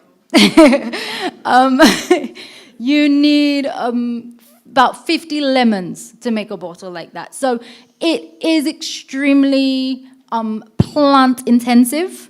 And so therefore in Dominica, it would not be really possible to create a huge amount of essential oils because of land use issues. But it is possible to expand our essential oil production in terms of things like lemongrass, ylang-ylang, patchouli, and even smaller quantities of maybe rosemary, mint, basil. It's definitely an industry that needs expansion. Okay, finally, cannabis, since everyone's talking about it. So we don't need to go into all the details because we know that it's been classified as illegal, as a drug, and we've been severely limited in healthcare and studies. So and as the pharmacist was saying, there are very few, the studies have been limited in their scope, right? Because the funding is not provided for wide-ranging studies as it would be for other things. So, despite these limitations, we know that cannabis has been proven effective. It's mentioned in Egyptian hieroglyphs. It's mentioned in ancient Sumerian scrolls, in ancient Chinese texts. So we know it has a very, very long history. And obviously with ongoing legalization, decriminalization, we're seeing it become more commercially available. In skincare, I'm referring only to skincare. So we see that in oils, balms, lotions, creams for transdermal application. So we have here, okay. So this is a Be Natural cannabis balm used extracting cannabis, and we use a machine to get the maximum potency out of the cannabis before blending it with shea butter, beeswax, and other essential oils. And similarly, this kind of cream produced by Nature's Touch, and similar process of extraction and then blending it for application with the skin. Now, Dr. Martha, made reference to our endocannabinoid system. We know it's there internally, it's also all over the skin, right? So you rub in a cannabis cream, the body's literally just soaking that up and using it to relieve pain, heal wounds. I mean, I've had many testimonials for my products, and I know Miss Anna has for hers. So it helps to relieve pain, and actually Bullseye Pharmacy does stock this next to its pain-relieving creams. So there you go. So it's actually, there's studies now showing that the endocannabinoid system is actually so much of a vital part of how our skin stays healthy and regulates itself. And actually the disruption in this system is what can lead to like pathological conditions such as acne, dermatitis, itching, pain, cancer, and hair growth disorders. So we really do need much more study into this endocannabinoid system. We need more study and into the use of it transdermally, from my perspective, and testing, right? Because as much as I would like this product tested, I cannot get it tested. You know, I am told I can produce it, but don't say where you got your raw materials, and we will not test it afterwards. So, you know, we really need to clean that up so that it's a transparent process from start to finish. From production, you know what you're dealing with. From extraction, there's a methodology. testing, we know it can be tested. And then everybody is clear, everybody is transparent. So, okay. So I will just highlight a few of our products, other herbal products. So I have arranged there, I can take that? How it comes, okay. All right. So I will just highlight a few of our products from the Wellness Association. These blends here are from Nature's Touch. She uses a lot of cannabis and moringa in her products for a lot of skin healing properties. And Miss Sana Harris, she's a, what's the word? Esthetician and a massage therapist. So she blends a lot of products using these healing herbs, and they're available in a wide range of different applications. We have our JD's Naturals with this is the nettle herbal oil. So we're using zuti and a number of other herbs to stimulate the hair, help the scalp, and I'm sure Jody can give a whole glowing explanation of everything that is good for, but a number of different local herbs. And again, as I mentioned, we use herbs in combination with other carriers, not just oils, but clay. So we have here the turmeric in clay. The Nature Blends, this is her coconut oil. I actually wanted to bring, she has a number of other oils which are herbs, and I did not have them at the time. So, but she has a number of products with multiple herbs in them and really effective use in healing the body. And Be Natural also has lip balms and body balms as well. So these are just a few touching upon, but there's a wide range of herbal products that we can use in skincare in Dominica. And I think the innovation has only just begun. And we're going to see a whole lot more in the coming years. And this is a great avenue for young people to get involved and really use their creativity, use what we know from the past, and give it a whole new future. Thank you.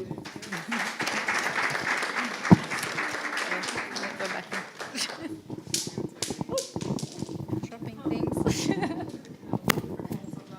know it?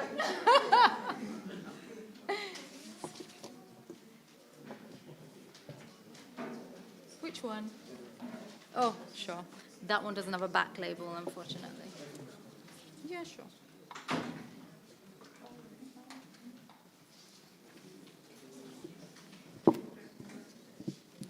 Okay, ladies and gentlemen, we have gotten a wealth of information. I think there is still more that we can get from them, from our panelists.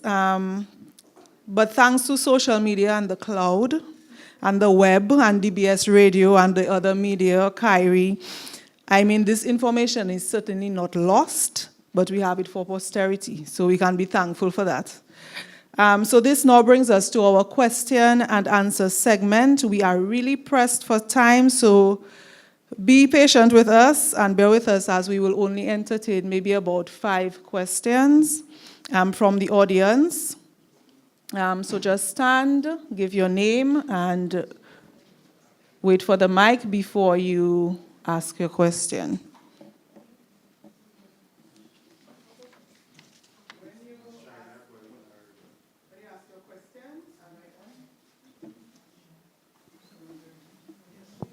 When you ask your question, just direct which of the panelists you want to answer. Good evening, everyone. Thank you to the Division of Culture and also to the University of the West Indies for coming together to bring this very informative session for us on herbal traditions. My name is Kamisha Dominic, and my 8-to-4 job is at the Dominica Bureau of Standards. And I heard Sister Nats mention about testing, and I also heard Terry mention about testing. So just to inform everyone that the Dominica Bureau of Standards has a fully equipped lab that also is very near to accreditation. So all your testing of your products, whether mold or shelf life or whatever it is you want to get tested, Sister Nats, you can come to the Dominica Bureau of Standards, and I'm sure somebody from the lab will assist you. But also, I have a passion for making oils. So I have a small cottage business, and it's Real Dominic, and I make moringa oil, coconut oil, and also derivatives from the coconut product. I make activated charcoal, and my son makes coconut shell bowls. That's my first son. Sticking to Sustainable Goal Development 12, responsible consumption and production. Okay, so I'm going to get to my questions now. So I have about 3 questions, but I will only do one question. And this question is for Deja. I wrote my question. So Deja, you spoke about cannabis, and I also heard Miss Dr. Maffa talk about cannabis. The question I have for Deja is, what is your perspective on the pharmaceutical use of cannabis as opposed to the medicinal use of cannabis, especially as it relates to the extraction of certain compounds from the cannabis plant, as Miss Dr. Martha Augustine alluded to, that you can extract it, put it in a pill.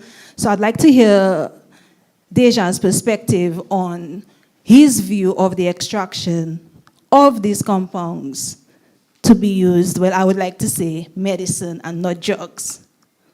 That's what I'd like to say. Thank you.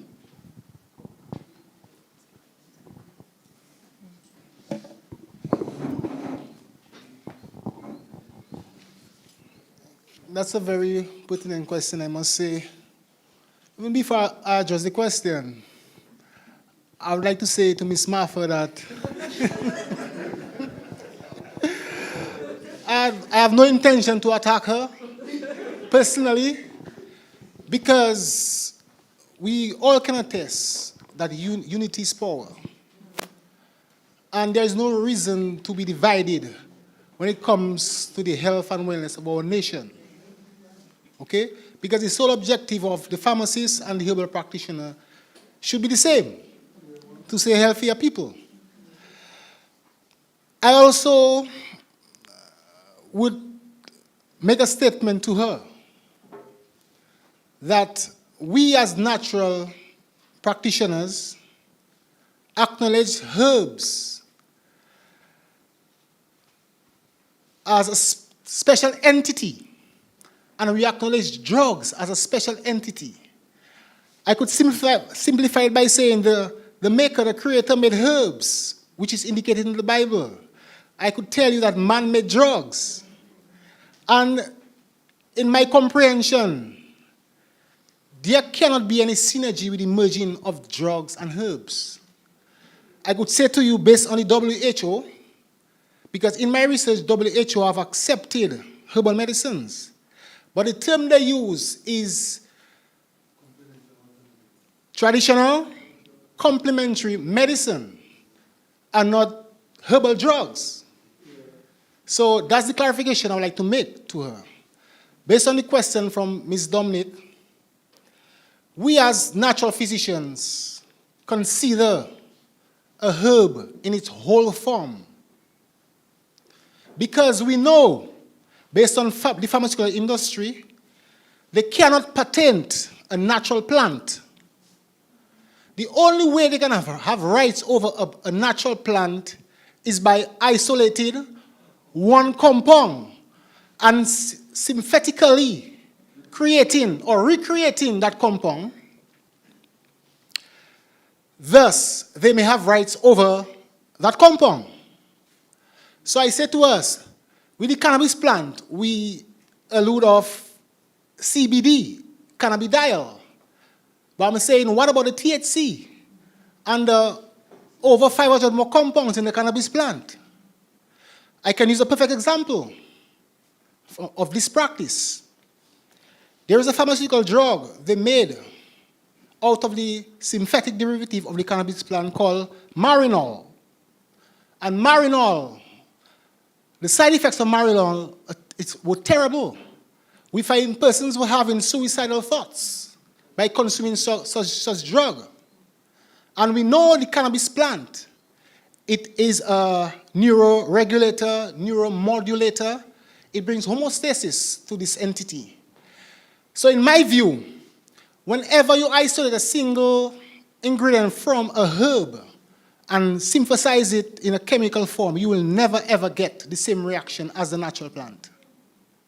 So I would strongly say that we need to consider using the plants in its whole form to get the maximum benefit from it.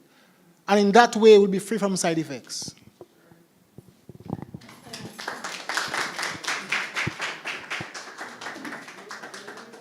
Thank you. Ms. Dominique, have no fear. After this session, you can ask him those 2 other questions that you have. Don't worry about it. Oh, so you can mingle with the people after, and that will be perfectly fine. Are there any more questions from the floor? Yes, Mr. John. Okay, EU region and Mr. Deja, when you presented initially, you made reference to the absence of side effects. And just a while ago when you were responding to my colleague, you were also saying that there's the absence of the side effects if you use the plant in its natural form. We have heard of the use of marijuana being infused in some of the edibles, and have seen or have heard of experiences of individuals being some, maybe even ending up dying.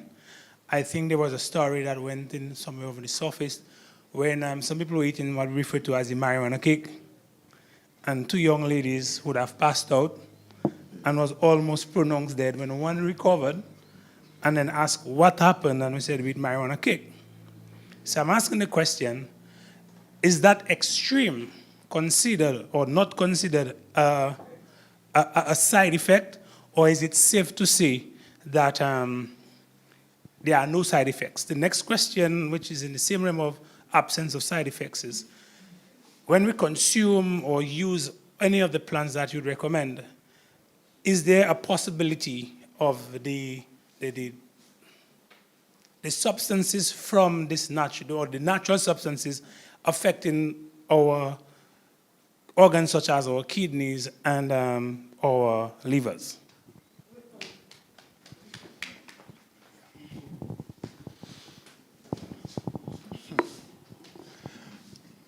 Miss Martha says she's feeling targeted, but I'm feeling targeted right now.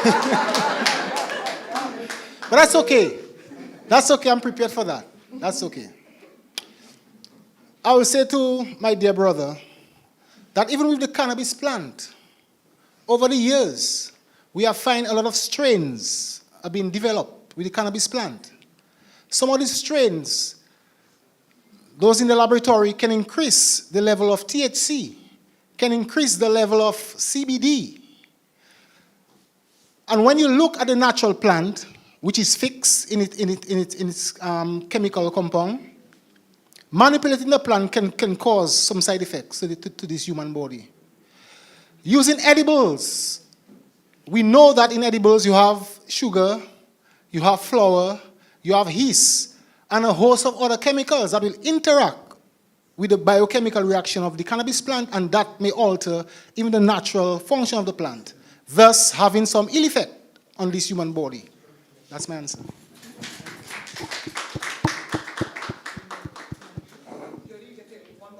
Yes, we can take one more for the road.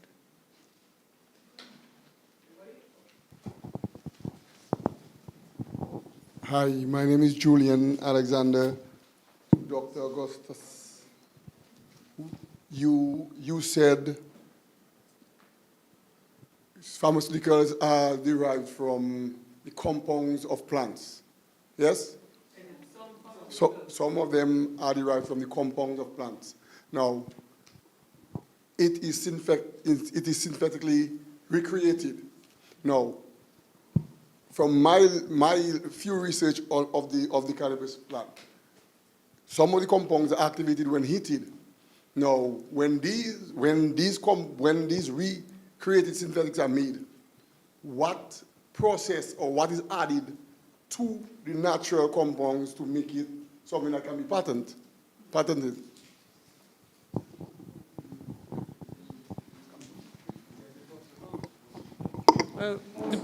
The process for creating a drug substance is specific to what you're creating. So that there are varying different ingredients, structures of compounds that are used to make that final product. To recreate. So there are a lot of synthetic. You have abacose, you have different cellulose material that are used, and they're tested over a period of time. So depend on if you want if you want to extract the cannabis, you want to create something in either a topical or an oral preparation, or something that is rectal or nasal, or whether it's in the eye, depending on what the final product is. The material used must be tested to see if it's something that can be absorbed into the skin or which other parts of the body without being exactly. Yes, so it depends on the product that's been processed. That's why there's control. That's why it's synthetically designed, because you must study these materials before you can approve using them, so you have more control and you can regulate it. And as Yuri was speaking of the side effects, I just wanted to make a little point on that. Food have side effects. So that's why I say I need us to be open-minded about, I'm not against herbs and pharmaceuticals, but I think we need to mesh them, because anything in excess can cause an issue to you. If you drink too much water, is a problem. You know that? Because it's a lot of load on your kidney. If you take all these herbs like that without having proper study, our liver, which is the main organ in the body where all these drugs are deaminated, you can damage your liver. So it's not a matter of just taking and taking and taking. There must be a control way of doing that. That's my point. Yes, I'd just like to add, yes, anything you take in excess may have some adverse reaction. And with drugs, there's no side effects. It's the effect. Eventually, you'll experience the effect of the drug. But it's not an effect you were expecting, so it's a side effect. It's not the main effect of the drug, so it's a side effect of the drug. Well, for example, it's bariatric. This.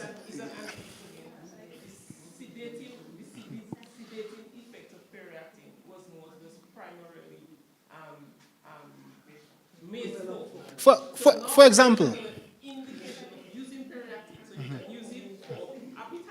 yes, yes. But it's not that it's a real side effect. We call it a side effect before they found out that it has use for appetite stimulant. Yes, I'm also aware that drugs that have been prescribed in its proper dose, in its proper format, still has been detrimental to the user. And I will say to you also that we have, as you mentioned, our physiology, which is the natural function of our body. We know, and we cannot omit the Creator, the infinite knowledge of the Creator from our health. If we do that well, we will end up with a very gloomy day. So our physiology can comprehend every single natural plant on this planet. So when it comes to the natural plant, I'm not speaking of any natural plant that has been modified or recreated. I'm speaking of the natural plant in its original form. Because right now, even if you eat a lime without seed, it tends to create infertility in women. Because the seedless lime is genetically engineered, genetically modified. And this can be comparable to what you call the key lime or local key lime with seed. So we need to acknowledge that there is no error in the knowledge of the Creator. But there's many errors in the knowledge of man.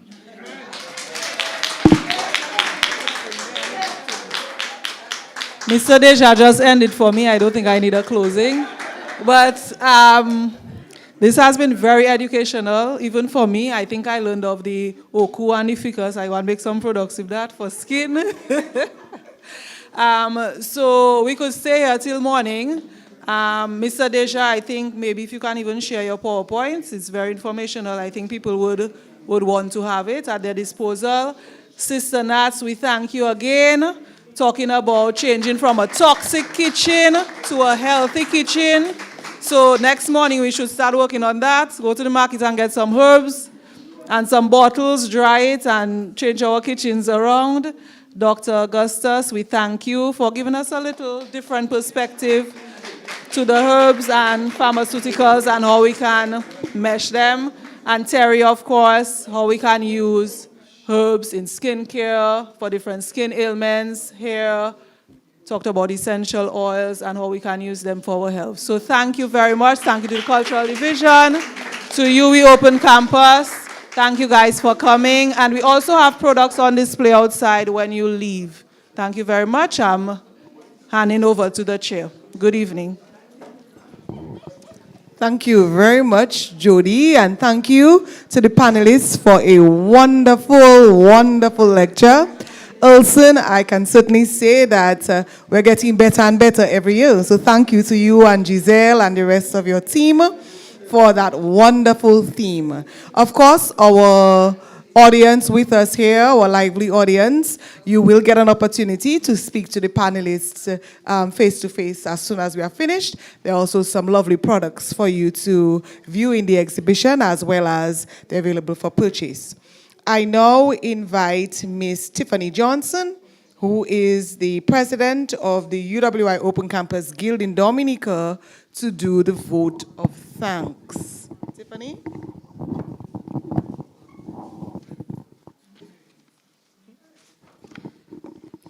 Good night, everybody. It's a pleasure to be here with everybody tonight and to learn so much about herbs. So to begin, firstly, we'd like to thank the Almighty Father for a good evening filled with good conversation. We thank our panelists, Mr. Renaud Parker Deschamps, Miss Natalie Sister Nats Charles, Dr. Martha Augustus, and Miss Terry Henry for accepting our invitation to present in this 9th E.O. LeBlanc Memorial Lecture. Your presentations tonight were excellent, and your examination of our local herbs and spices were delivered with your unique passion. We are grateful for the support of our moderator, Mrs. Jody Dublin-Dangleben, who is herself an advocate of the use of traditional herbs in her own life and in her products. As we observe our 44th anniversary of independence, this topic demonstrates the need for us to return to the use and consumption of our natural herbs in our health, cuisine, and beauty treatments. We'd like to extend thanks to the Honorable Rosalind Paul, Minister for Sports, Culture, and Community Development. Her presence here tonight was truly a testament of her dedication to our culture. Special gratitude is conveyed to the Cultural Division, for sponsorship of tonight's event. We thank the staff of the division for its demonstration of dedication to the non-formal education. We hope that this relationship that has been established between us will continue well into the future. We extend a warm thank you to Monsignor Thomas, who said the opening prayer. We are also appreciative of Ms. Jody Johnson, who played the national anthem for us. UE is very proud of this young lady and what she has achieved in music and the performing arts in Dominica. A special thank you to the technical staff of Multi Solutions, Inc. and the Division of Culture, who have used the various teleconference media to ensure that the public could join us. We also thank DBS Radio and Cairo FM for carrying the event live, and the other media organizations who will disseminate the information shared. You are always present, supporting UE's activities, and we appreciate your effort. We must appreciate the work of the UE Open Campus staff, who has worked tirelessly behind the scenes to ensure that the event was a success. Last, but certainly not least, we thank you, the audience, for your participation in this lecture this evening. Those of you who are with us here physically in the auditorium, we wish you a safe journey home. Good night, and thank you, everyone.